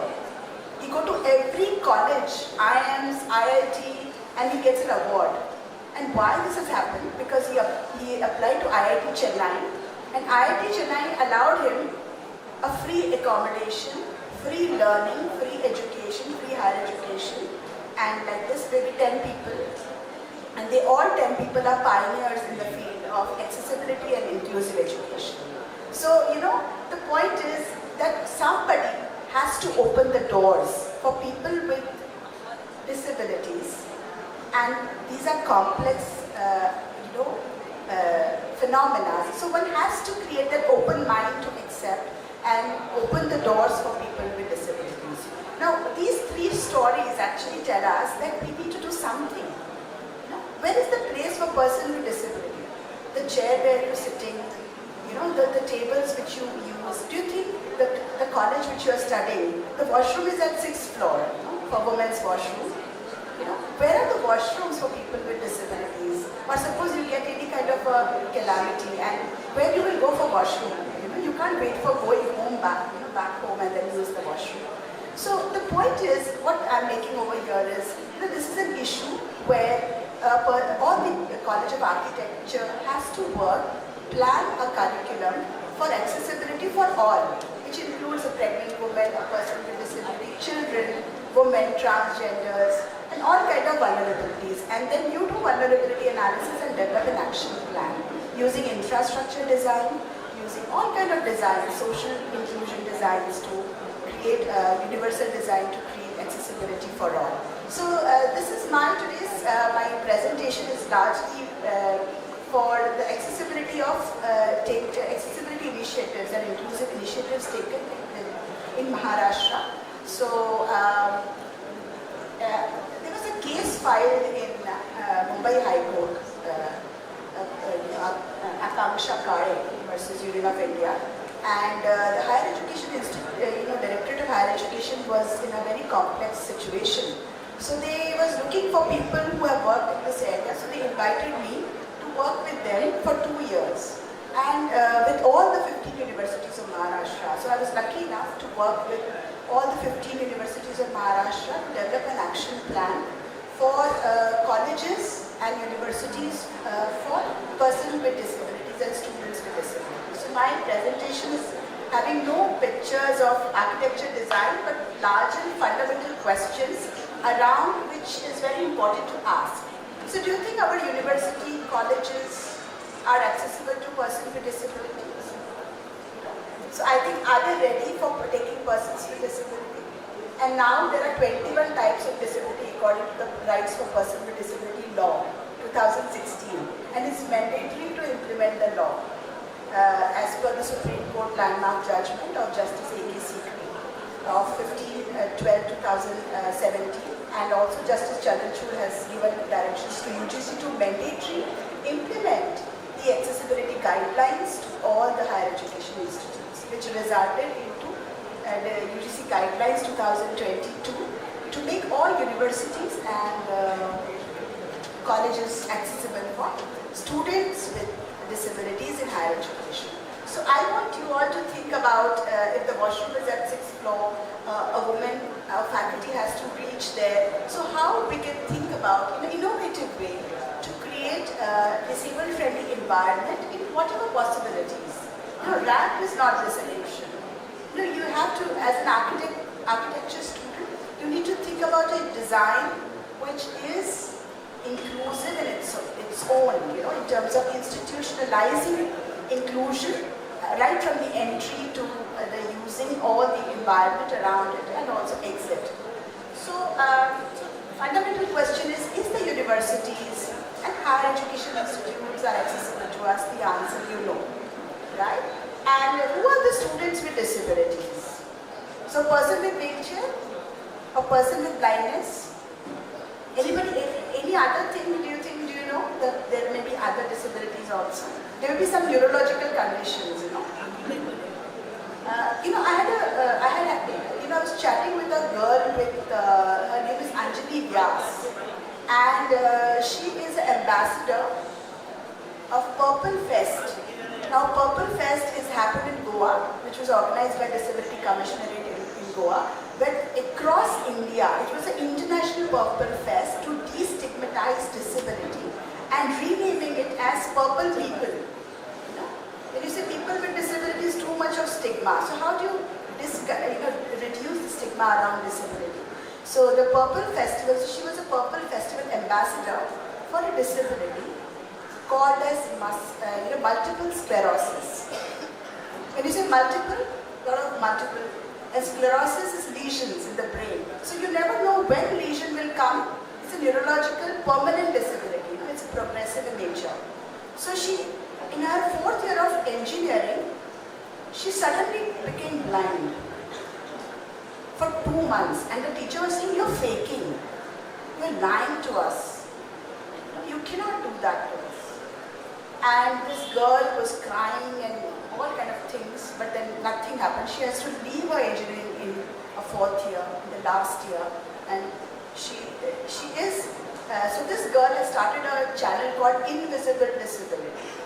So if you just type invisible disability, you will get Anjali Vyas, you know, who has started dialogue on invisible disabilities. So, you know, these are the areas where nobody has looked into. And these are very important areas. You also don't know unless you do a genetic test that you are a carrier of maybe some kind of an invisible disability, which is, you know, which we don't know. You know, these are not biological or medical phenomena, but it is a human body. You know, anyone can be subjected to any kind of genetic or any other kind of anomaly and maybe carrier of that. So the point I'm making here is there are visible disabilities, like which you can see from your eyes. And there are invisible disabilities like multiple sclerosis. Somebody, somewhere suddenly gets it, you know. And I happened to be with her in Goa, and her presentation was there, her country presentation was there on disability, and she was nervous. So she got an attack, and she told me she was puking. And she told me, ma'am, I need to go to hospital. I took her to a hospital, and she missed her presentation, and she was there. I was with her. So you can imagine, a stress can give a multiple sclerosis attack to a person. She's a pioneer, okay? And she's getting stressed because of an event, and she is in the hospital. So you can imagine, this is one kind of disability. The second is blood-related disabilities. Have you ever heard of hemophilia? So you get a cut and your blood flows. So I was in Purple Festival with the Hemophilia Federation of India, and they said that the one boy said, I didn't know that I was having hemophilia. मुझे एक मूंगी ने काट लिया, और मेरी mummy मूंगी निकालने के लिए गई मेरे जीभ से, तो वो मूंगी की बाइट से मेरा पूरे बॉडी का खून बह गया. And my mother didn't know that I am having hemophilia. So immediately the doctor called and did the tests, and then, you know. So what I'm trying to say that invisible disabilities are there which students with architecture may not know. So one has to think about a design, a framework which will be inclusive for all and universally designed for all. For all kind of these catastrophe which maybe you and me, anyone may have it, and you don't know that it is there with you. So there are treatments with hemophilia, and there is thalassemia. One of the students, she called me, ma'am, I want to write a paper in your journal. I'm a person with thalassemia. And she said, ma'am, I have to transfuse my blood every 15 days. Can you imagine? Your classmate is having a blood transfusion every 15 days, and she's not submitting her assignment because she has just yesterday did the blood transfusion. She is unconscious. Second day she has an exam. So with this initiative, we have actually drafted a GR for Government of Maharashtra. It is 4/3/2017 GR for examination of persons with disabilities of all 21 types. So there are general guidelines and there are disability specific guidelines where the person with hemophilia or a multiple sclerosis will not fail in the exam, but after 1 month they will reappear for the exam so that they are able to, and you have to provide reasonable accommodation according to the law. So it's mandatory because India has signed United Nations Convention for Rights for Persons with Disability in 2007, and India has ratified also, which means India has to change all its laws for people with disabilities. So there's an international pressure to all the ministries. So that's why they are preparing now. They have to abide with the international pressures and international standards of barrier-free environment and universal accessibility as a human right. Because according to UNCRPD Article 9, accessibility is a human right for people with disabilities. And because India has ratified its law in 2016, which means that under Section 40 of accessibility, it's a human right. And there's another clause, Section 44, which talks about mandatory observance of accessibility standard to all the government organizations.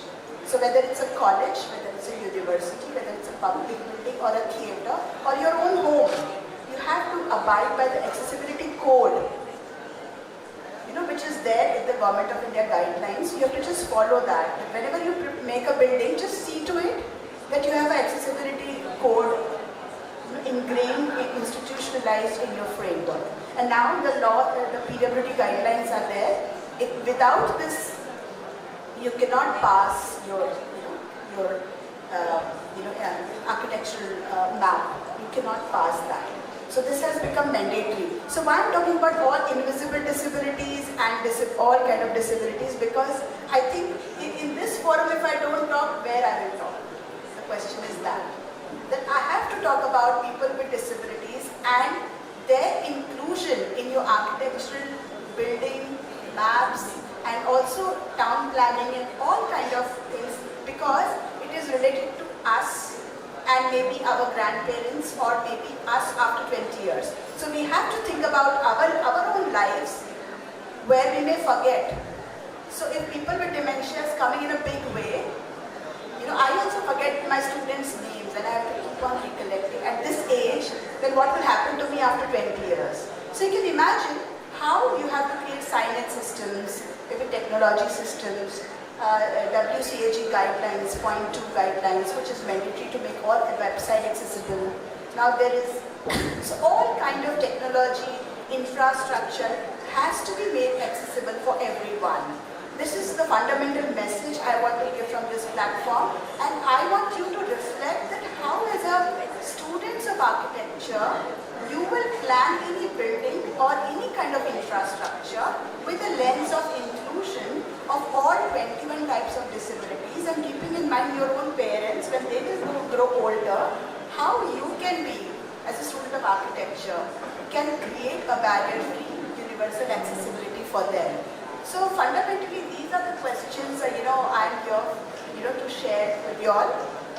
Now we started a project called I-Access Rights Mission, and our dream was to make all universities accessible. So whenever we go to any university, we see, the live, whatever happening here, the same is happening to every university. So we worked with 15 universities, and we created an accessibility assessment reports with the permission of the Vice Chancellor and the Registrar, and because it was directly from the top down, the Director of Higher Education is instructing all 15 universities to work with us. So we were lucky enough to actually create that accessibility assessment framework with the, so we had a student of Tata Institute, he was a gold medalist in architecture, and he was gold medalist in disability studies too. So we took with him along with us, and we have used the discipline of architecture, disability studies and social work. And with the stakeholders' perspective, we actually interviewed all the stakeholders of each university, with the persons with disability, staff with disability, teachers with disabilities. We did the architecture of hostel, classroom, internal environment, external environment, all kind of things we did, using the same principles. Yeah. Yes. So I'll straight away come to the case study of 12 universities we have used, and the key takeaway from this is it's very tough for a student with disability to graduate. It's a very tough. Every day is a tough thing. Now, if a mobile network goes, what happens to us? We're not able to walk. We don't get a taxi or Ola. What happens to us? But then look at this person. Every single minute is a difficult scenario for him because of the ableist society and the kind of infrastructure barrier is facing every single day. So there is a perspective intersectionality of age. So to think about all age groups can be made, universally accessible. Think about all people with disability you can come. Then you can also think about gender. The transgenders also can be included in your system, in your framework. So this is the database of graduates, and so which I will skip because of. So there is a hearing disability. There is a mental illness. There is. Now these are students. These are the disabilities which are invisible, like mental illness. I had a student with schizophrenia, and she said, "Ma'am, I was in engineering college, and the faculty locked that student. because she thought is a person with schizophrenia, she will shout and make the environment very violent. So she told me, ma'am, you will not lock me now inside. So I was just, and then one day she had an attack of schizophrenia in our organization and she has to drop back home just to rest for a while, take medications and come back. So these are episodes for a day or two, but this is not about the entire life of a person with schizophrenia. They can, 24 hours, out of 24 hours, 23 hours they are good people. 1 hour they may have an episode.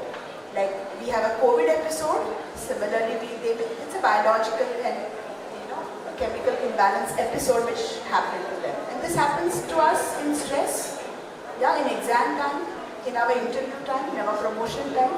So this is very normal.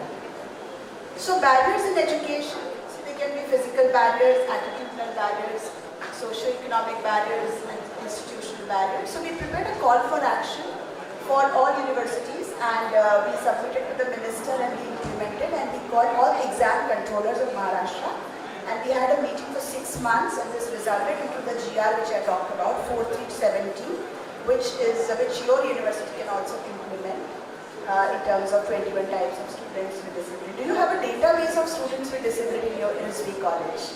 So I think Principal Ma'am can take a lead and create a database of students with disabilities. And this call for action to take steps on accessibility issues and developing guidelines are already there. You just need to implement in a smaller way. So these are the efforts we created in terms of initiatives on accessibility.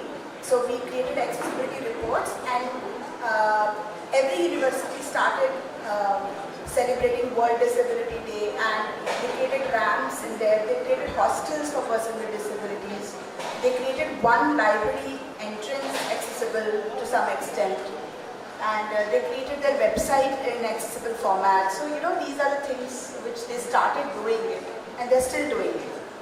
So recommendations largely to improve the physical environment, like what I just now said, if we can start with the washrooms, we think I just saw washrooms getting improvised in the Rizvi College. So how can you think about washroom can be made accessible with certain provisions, with certain barrier-free environment guidelines, which is there, you Google it and it is there. You just need to implement it. And you need to look at the needs-based interventions as students of architecture, elderly, for children, for women, for pregnant women, for people with progressive disabilities, and create a building code which is inclusive. That's all we want. Our house, wherever we live, we should be able to go to washroom, we should be able to sleep in the bed properly, we should be able to study properly, we should be able to do our occupation and job properly. So anyone can actually be happy and live an enjoyable life if you provide all these. You're not asking more. It's for everyone. So if we do it, I think universal design will make our lives more better, more easy, more flexible, more adaptable and more inclusive and happy. So at the end of the day, we want that a dignified life and a happy life for people with disabilities. And higher education, why? Because it's a creamy age of your personality. If you break down here, everything breaks.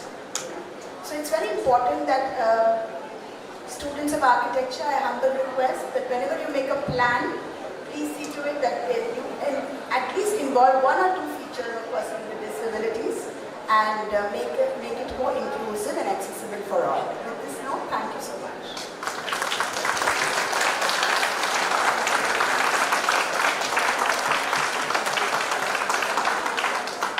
Thank you so much, ma'am. Up next we have Mr. Paritosh Goyal.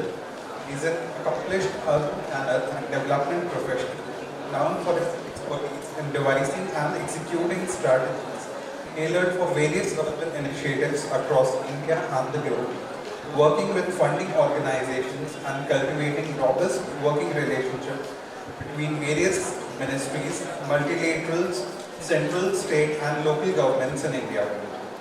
He is currently serving as an urban expert at NIUA, India's leading national think tank on urban planning and development under the aegis of Ministry of Housing and Urban Affairs, Government of India. He has served as CEO of 2 smart city startups incubators His career also includes a tenure as a director responsible overseeing a range of development projects on urbanism and entrepreneurship. He also served as a team leader for preparing Master Plan of Zero Valley, Tawang, and various other development projects in Northeast India and Kashmir Valley. He took on the role of leading India operations for MIT India initiative. His dedication to the field of urbanism and entrepreneurship. He represented India at prestigious meeting of the Minds Conference at Sacramento, California, US, and recently funded by European Union to visit and study various cities in Northern Europe for their urbanism entrepreneur initiatives. Over to you, Paratosh. Thank you so much for the introduction. Very good afternoon, everyone. I'm Paritosh, as introduced, and I'm with National Institute of Urban Affairs in the capacity of urban expert. I guess, first of all, I would like to thank the Rizvi College of Architecture for this opportunity. And to begin with, I guess many of you relate with this image on the screen, that how the cities are growing. So the city, which was maybe far away, like 70, 80, 100 kilometers, is getting closer and closer because of the urban expansion we are. And just to give you a context, India is experiencing a major urban transformation. So in 1951, there were 62.4 million people living in cities. But now, in 2011, it was 377.1 million. So by 2030, 590 million people live in India, or Indian cities, which is twice the entire population of United States of America.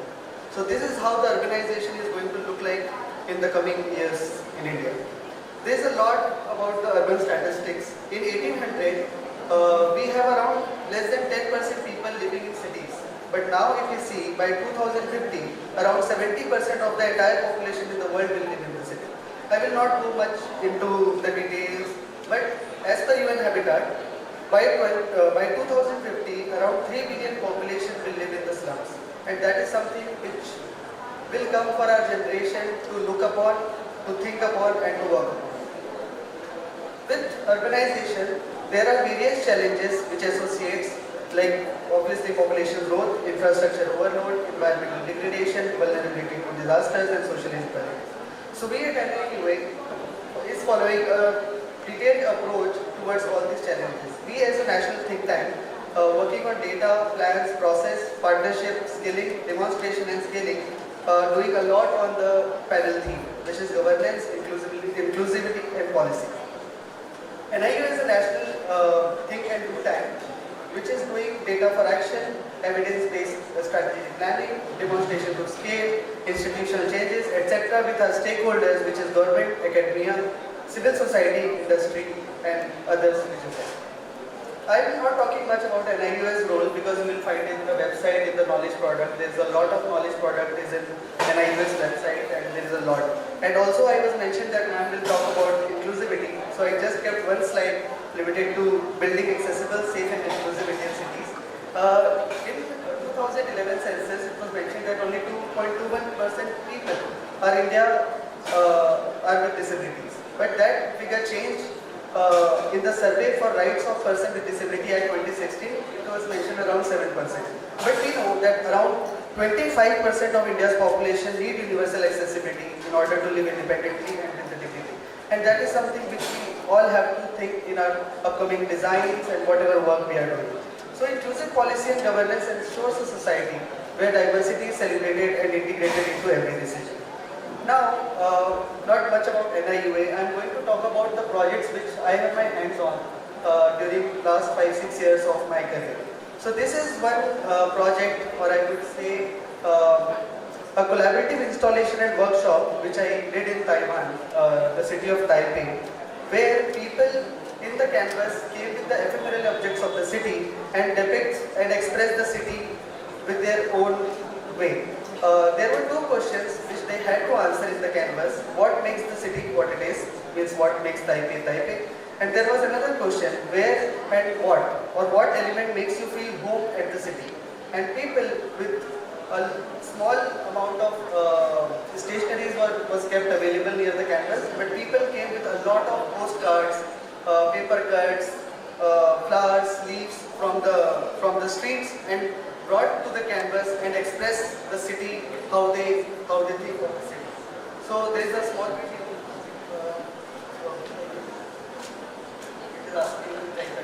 Okay.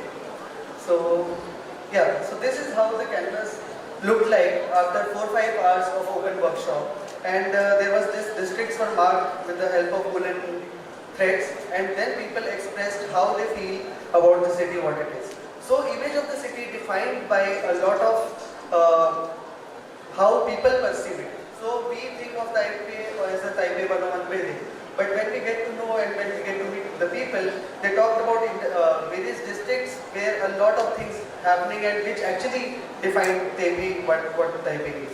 So learning by experience is the key for societal progress, which can be shaped by inclusivity and guided by integration. My presentation will sort of nudge the architecture fraternity that what can be done post-architecture. So we can always perceive architecture as the beginning and not architecture as 1 degree we have done and we have to just sort of do something near to architecture. So this is another project which I'm going to talk about. I was commissioned by the government of Jammu and Kashmir for a project in Srinagar, which was setting up a PMU for solid waste management. But how, it was a small project, but it gave me opportunity to learn a lot about the valley. And this is the actual, for those who don't know, this is the actual picture how the north part of our map being governed. So the yellow part which we see is actually being administered by India. The green part is Paki occupied Kashmir, and the red part is the China occupied Kashmir or the administered Kashmir. So there was a lot of dilemma. This is before 370 appropriation, like poverty, unemployment, militancy, political unrest. And the project has a mission and a vision. I'm not talking in detail, but we had to do the information, education and communication with the community to make sure that they are being empowered. They are trying for a leadership Srinagar, and there was a lot of public participation which was being designed under this project. So in this project, we have given us almost 1.5 years, and in this 1.5 years, we have achieved, it was documented 60%, but it was much lesser. So door-to-door collection efficiency we have increased from 60% to 90%. Door-to-door segregation of waste we have achieved from 0% to 25%. Total number of open carry points was 400 in the city, which was brought down to 98. Segregation at mechanical segregator was more than 20%, likewise. But major part of this project was a 300 people's employment. So we have generated a system where 300 people were employed by the self-funding of the project, which after the interview by the various professionals, we got to know around 47 of them were involved in stone parenting in different activities. So bringing them to the mainstream has brought a lot of change in the valley. So governance without inclusivity is a recipe for discontent, and that's what we have thought and we have found with the execution of that project. The next I got an opportunity to design or plan the master plan for Zero and Tabang along with 8 more towns in the northeast India, Arunachal Pradesh. So as we all know, Arunachal Pradesh is the state we have in the northeast India. And the vision which was kept for the master plan is to be sustainable over time, socially, economically and ecologically. And there was these objectives and purpose we all know of the master plan. And we had to design the majority of this planning things for the tribe which is there in the Zero Valley Upper Tansi. And there was a lot of things which brought to our notice that a lot of practice by this tribe was actually much better than the so-called developed world or developed society we are living in. They are very different in terms of their administration, their cultivation, their agroforestry, their custom and laws, their religion, their irrigation system and their harvesting, which was much ahead than the practices which we are doing. So it was a challenge doing the project, doing the master plan, and it was a lot of question, do we actually making a development plan, or by making a development plan, we will bring them backward, maybe in the sustainability world which we call in, and the sustainable lifestyle they are following. So I did a lot of intervention, which is also available online. If you search for master plan, it is available now for public disclosure, and comments and suggestions are being invited by the government, and soon it will be the master plan for these towns. Next, I got an opportunity. This is a little different from architecture, but this is very important for us to understand our caliber, that despite being an architect or being a planner, we can do something with, I guess, better efficiency if opportunity will be given to us. So this is, in the COVID times, government has asked me to lead an incubation center, which was in Bilaspur, Chhattisgarh, and so the question was, and maybe we can basically relate that entrepreneurship is the fundamental driver of economic value and job creation. So government asked me to lead this incubation center, and we had to design it from the scratch. And being an architect, that was the work which was also assigned to me. So this is the space which I have designed from scratch, and then I got an opportunity to run this incubation center. And within 2 years of the time frame where I was involved in this project, total 117 enterprises was incubated, 46 were women-led enterprise, 128 women employed by the enterprise, 90,000 plus lives were impacted in the project, and 500 plus indirect and direct employment was generated. Why I wanted to showcase this project? Because the whole enterprise which was being incubated was judged, or their progress was being understood by how they have covered the SDGs and what kind of social and economic impact they have created. So in governance, transparency builds trust, inclusivity shapes policy, and accountability ensures integrity. This is the last project I'm going to talk about, which I'm currently doing. It's a sustainable urban development smart city, which is funded by GIZ.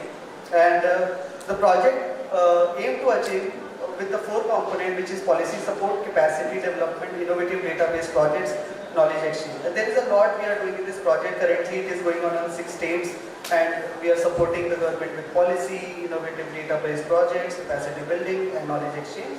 But what I want to bring to the audience is the community of practice which is being set up under this project. So a community of practice is a group of experts who collaborate to share knowledge and solve problems within a specific domain, emphasizing practice-based learning and trust. So what we are doing here, we are basically creating community of practice within the states and with the partner cities which we have. And each state have a theme. Like for example, disaster management is a theme for the Bangalore city.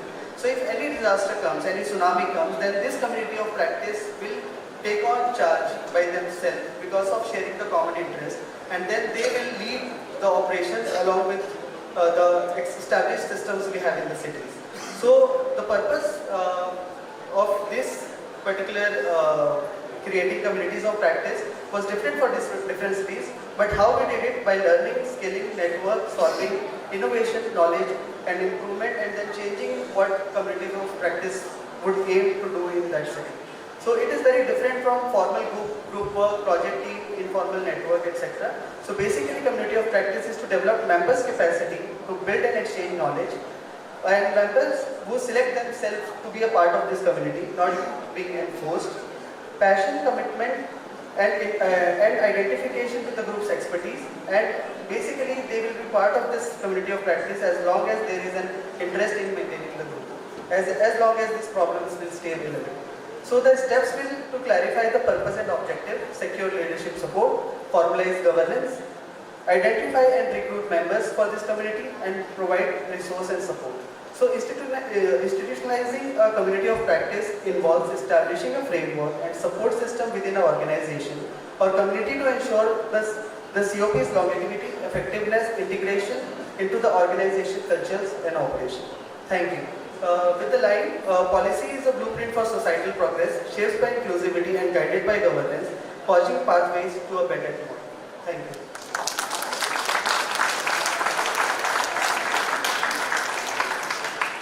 Thank you, Paritosh. That was made a very insightful presentation, and I think all the 3 speakers are there to one of the components of this panel scheme, that is, Sameer sir talked about policy intervention, Vaishali ma'am talked about inclusivity, and finally Paritosh was able to throw some light on the aspect of governance. So I would like to start by asking a question to Vaishali ma'am. When we talk about inequality traps that exist within our cities, what is the role of a human component and emotional quotient that can, become an important part of sensory toolkit so as to build more cities that are barrier-free and more inclusive? Thank you for asking that very important questions. I think this is the fundamental nerve which I wanted to hit to all the architects, that you need to be sensitive to sensory requirements of all people, not only persons with disabilities only. It has to be for everyone, and persons with disability are part of it, because we all will grow old. So whenever we are living in an environment, we have to create that kind of choices to people.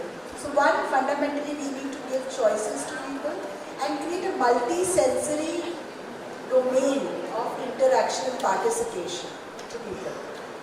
So that is very, suppose a deaf person is there in a house and you ring a bell. So there is only audio input, to enter into that house. So why can't the bell will have a light system? A bell will have a light, so that it's a multi-sensory approach to enter into a house. Because my grandparent, after some time they may not hear. So if there is a bell with a light, it will ignite and it will have that kind of thing. Or a flickering light. Whenever somebody is coming, our tube lights can flicker. But you know that somebody is coming. So you create a new system. You inbuilt a system of inclusivity by creating a multi-sensory channels of entry, exit and use in accessibility. So just giving an example for deaf people, but similarly you can create so much of using technology now is there. So you just, WCAG guidelines are there. You have to just use this multi-sensory approach in everything around entry, use and exit. Thank you.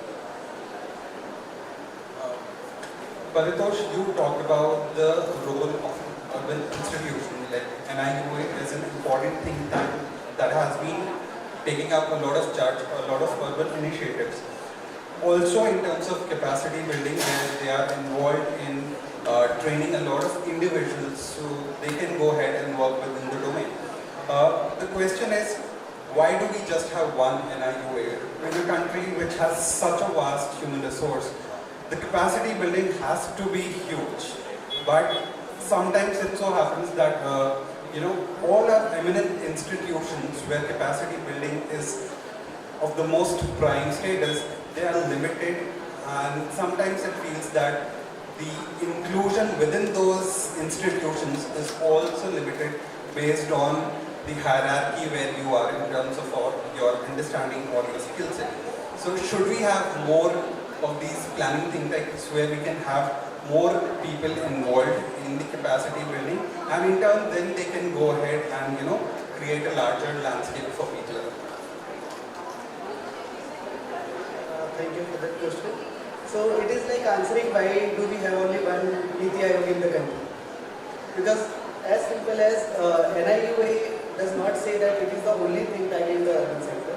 Definitely there are WRI, Law Center and various organizations working in the domain of capacity building, and NIUA is basically, as I mentioned, is supporting the organizations by making the policies, and that policy is being transformed, goes to Ministry of Housing and Urban Affairs, and then it spreads out to the institution where the capacity building takes place.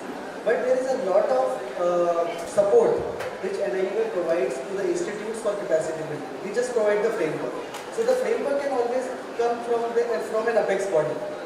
Just like we have Niti Aayog as an apex body for planning, overall planning in India. Similarly, for Ministry of Housing and Urban Affairs, we have NIUA. But with the fact that NIUA, which was the technical secretariat of Urban 20 also under the G20 presidency of India, has produced six white paper, and that 6 white paper is being adopted by almost 50 top cities in the world. It's not about only India. And these 6 papers which was formulated are being formulated with the help of C40, UCLG, SPAC and various other organizations in the country. So it is not like that we are doing something to just give that you have to follow. It is always on the table discussion where we come up with something, they come up with something, and then finally we decide what is the best for the country, and then we follow. So this is how the ecosystem is being worked. That brings me to another question. That actually takes me to another question, and that is related to this part. That while you're working with the communities, like you showed us the example of Zero Valley, which is largely a vast majority of population of India may not consider Northeast still as a part of the mainland, or there's still the question of we call it the northeastern states or seven sisters, and then mainland India. So were there any challenges or difficulty that you faced while you were working with the community over there, and what were the measures that you took from your part to make sure that barriers are not there while you are working with them and for them? First of all, I think the whole mainland India concept is not right. We should never say that Northeast India or Seven Sisters India it is as diverse as the communities we have in North. It is as diverse as we have Satnami Samaj in Chhattisgarh, as a lot of tribal population we have in Bujmar and a lot of places. So they have their distinct characteristics, distinct way of living, distinct way of following their religion. And I strongly, yes, definitely there were challenges while making plans for this community. I can maybe throw light on one example. So there was a Hapu village in Zero Valley, and around 40 kilometers from that village there was a small set of population who was living in a way that they were not really exposed to the capitalistic world which we are living in.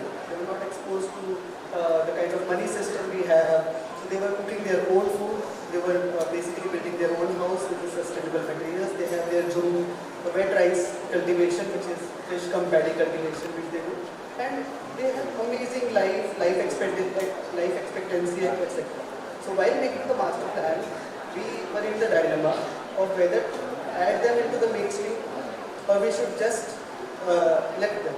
And we had to answer this question many times, that maybe the next generation or the next generation will question us that you did not do justice by not adding us to the mainframe. But now we are thinking that they are living in a much better life. We should preserve that kind of lifestyle. So that kind of challenges we had a lot while making master plan for Rizvi, Zero Valley, Tawang, because it was very different than the challenges which we are getting in making master plan for, let's say, these towns of North and maybe Maharashtra.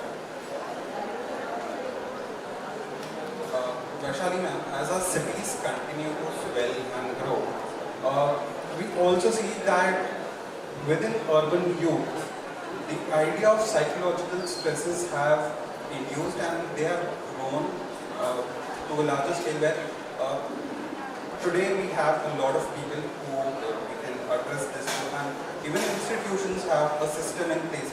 Some of the institutions, I would say, have a system in place where they have counselors. But what are the other measures that an institution should take so as to make its students, its faculty, talk about these psychological stresses that would, that would be generated through the physical environment where we are living in? So I think it's a very important question. Since you're talking about psychological support which is required for the students of all kinds, because everyone faces stresses, everyone faces any kind of psychiatric emergencies in their lives.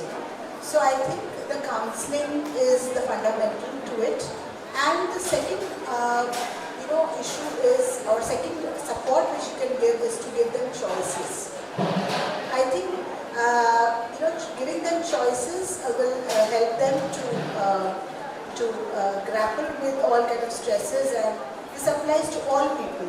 I think in our Indian society, which is authoritarian society, and we abide by the power structure and we are trained to live in a power-centric society.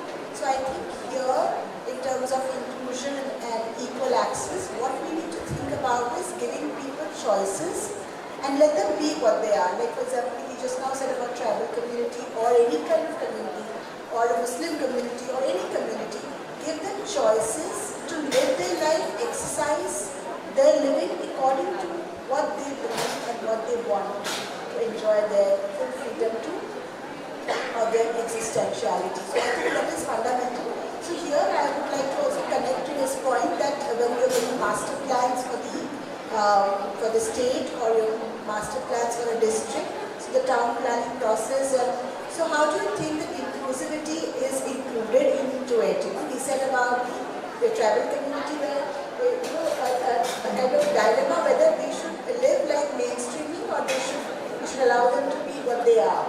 So I think give them choices to what they want to do, and their voices can become their knowledge to implement into your plan. I think that is, we are not used to it, but then I think the time has come that we have to create an inclusive framework and sustainable framework, not because the politicians want or Niti Aayog want or a governance structure, but then it will be sustainable only when you include the voices of people into your plan, so that you can make it more sustainable and giving them choices. For example, our own homes, whenever you make a plan, you are part of the smart city plan and the master plan, see to it that it is, you have a focus group discussion with, say, elderly or people with disabilities, and weave into, or certain religious communities, weave into your plan, so that you are having a sustainable plan and a plan which will give them choices. So fundamentally,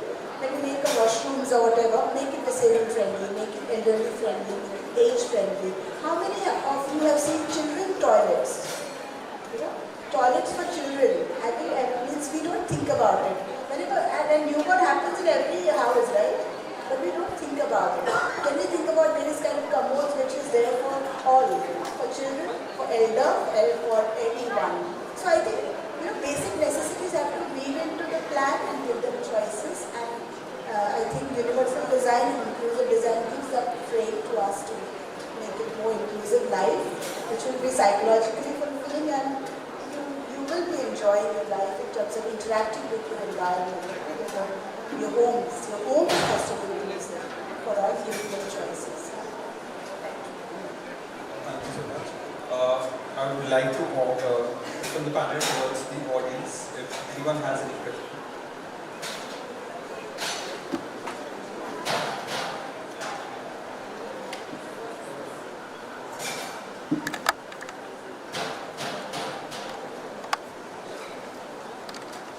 My question is to Paritosh. Firstly, thank you so much for your presentation. In times when there are varying interpretations of this idea of the smart city, as a planning expert, what would you suggest is a smart city, actually? I have actually two more questions along with that. And along the same lines, how do you think are these smart cities adaptive to the ritualistic frameworks of older Indian cities?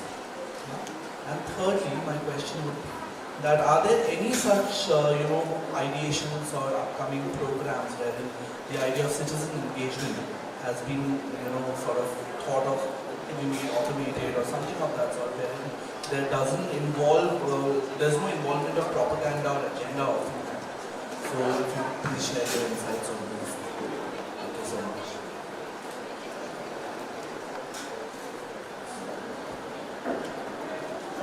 So to answer your question, when this 100 smart city or 110 smart cities challenge started, the whole idea of making a space or area, it was based on area-based development. So the whole idea was to have a city or within the city, in this 100 cities, an area where at least you do not have to, face challenge for the basic services like water supply, sewage, drainage, sanitation, etc. Because when a FDI is coming, like for example, if any country or any fund is coming to be invested in this, and the people who are coming should not face this kind of issues. And smart city by its own definition is very vague. So the definition which Europe adopts for smart city or maybe US adopts for smart city is very different from the what smart city mission adopted as smart cities definition. So, but to just get an idea, so in the context of Indian smart cities mission, there were 4 components. One component was definitely citizen engagement. So the whole planning, when the initial fund distribution of around 1,000 crore each city was distributed, it was based on the citizens' feedback. And there is one component of ICT, information technology. There is one component of area-based development where city can define and decide that which projects to take up. And with that particular component, a lot of cities like Gwalior and Ajmer and a lot of cities have actually focused on the heritage or old cities heritage where they adopt universal accessibility. They have basically restored a lot of monuments. For example, the smart city head office in Gwalior is in Koti Mahal, which was restored because of the smart city mission funding. So to answer this question, it is based on the city's administration to decide the fund to be pumped into which particular project which they feel the citizens will benefit it the most. And I guess, can you repeat the second or third part of the question? Are there any automated measures for citizen engagement? Okay. So as I mentioned, the citizen engagement part, as smart city mission is over. So there is no like Amrut 2.0 or any other 2.0. Smart city 2.0 is still under the question.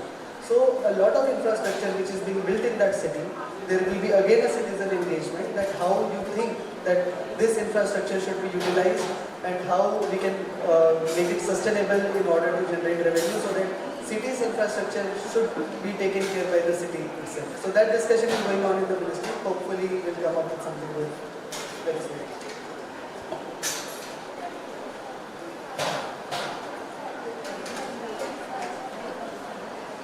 Thank you so much. Hi, I have a question for Paritosh. Picking up on what Prabhudo asked, smart cities, when we talk about smart cities in Europe or the UK, a lot of significance is given to data collection. So, is India doing anything about data collection? Like, are we using any toolkits for data collection? And if yes, what are those toolkits? Yes, it's a very, very important question because a lot of decision making without data is very difficult. Unless and until you have backed data, backed with transparency and authenticity, you cannot make even a good master plan. So to come up with, we have realized as a national think tank that there is no data standardization in the country. Like if you go to any municipality or any ULB urban local bodies, they give you data in a very vague form. And sometimes they even right away if you ask, are you sure about this data? They will always say, okay, we cannot sign it. Even the municipal corporation will not be able to sign those data because authenticity is always in question. So for doing something about it, NIUA came up with a data outcomes framework. I guess you just search data outcomes framework in the Google and you will come to know that we have actually made the format that how ULBs will keep from now onwards their data to be utilized for various services or even before data outcomes framework, we came up with this project with Bill and Melinda Gates Foundation under NIUA called service level benchmarking. So we have actually decided the service level benchmarkings for each service which municipality has to provide to the citizens.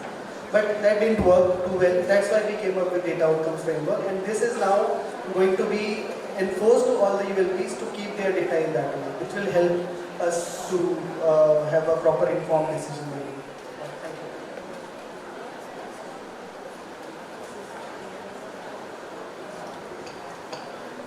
So with this we come to the end of our panel 6, inclusivity, governance and policy. Thank you so much everyone for gracing the occasion of APIC, and over to you, Sir. I would like to call Professor Meena Kumari, Professor Rizvi, Professor Hanisha Chutani to come on the stage to felicitate the speakers.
Meena ma'am to felicitate that sir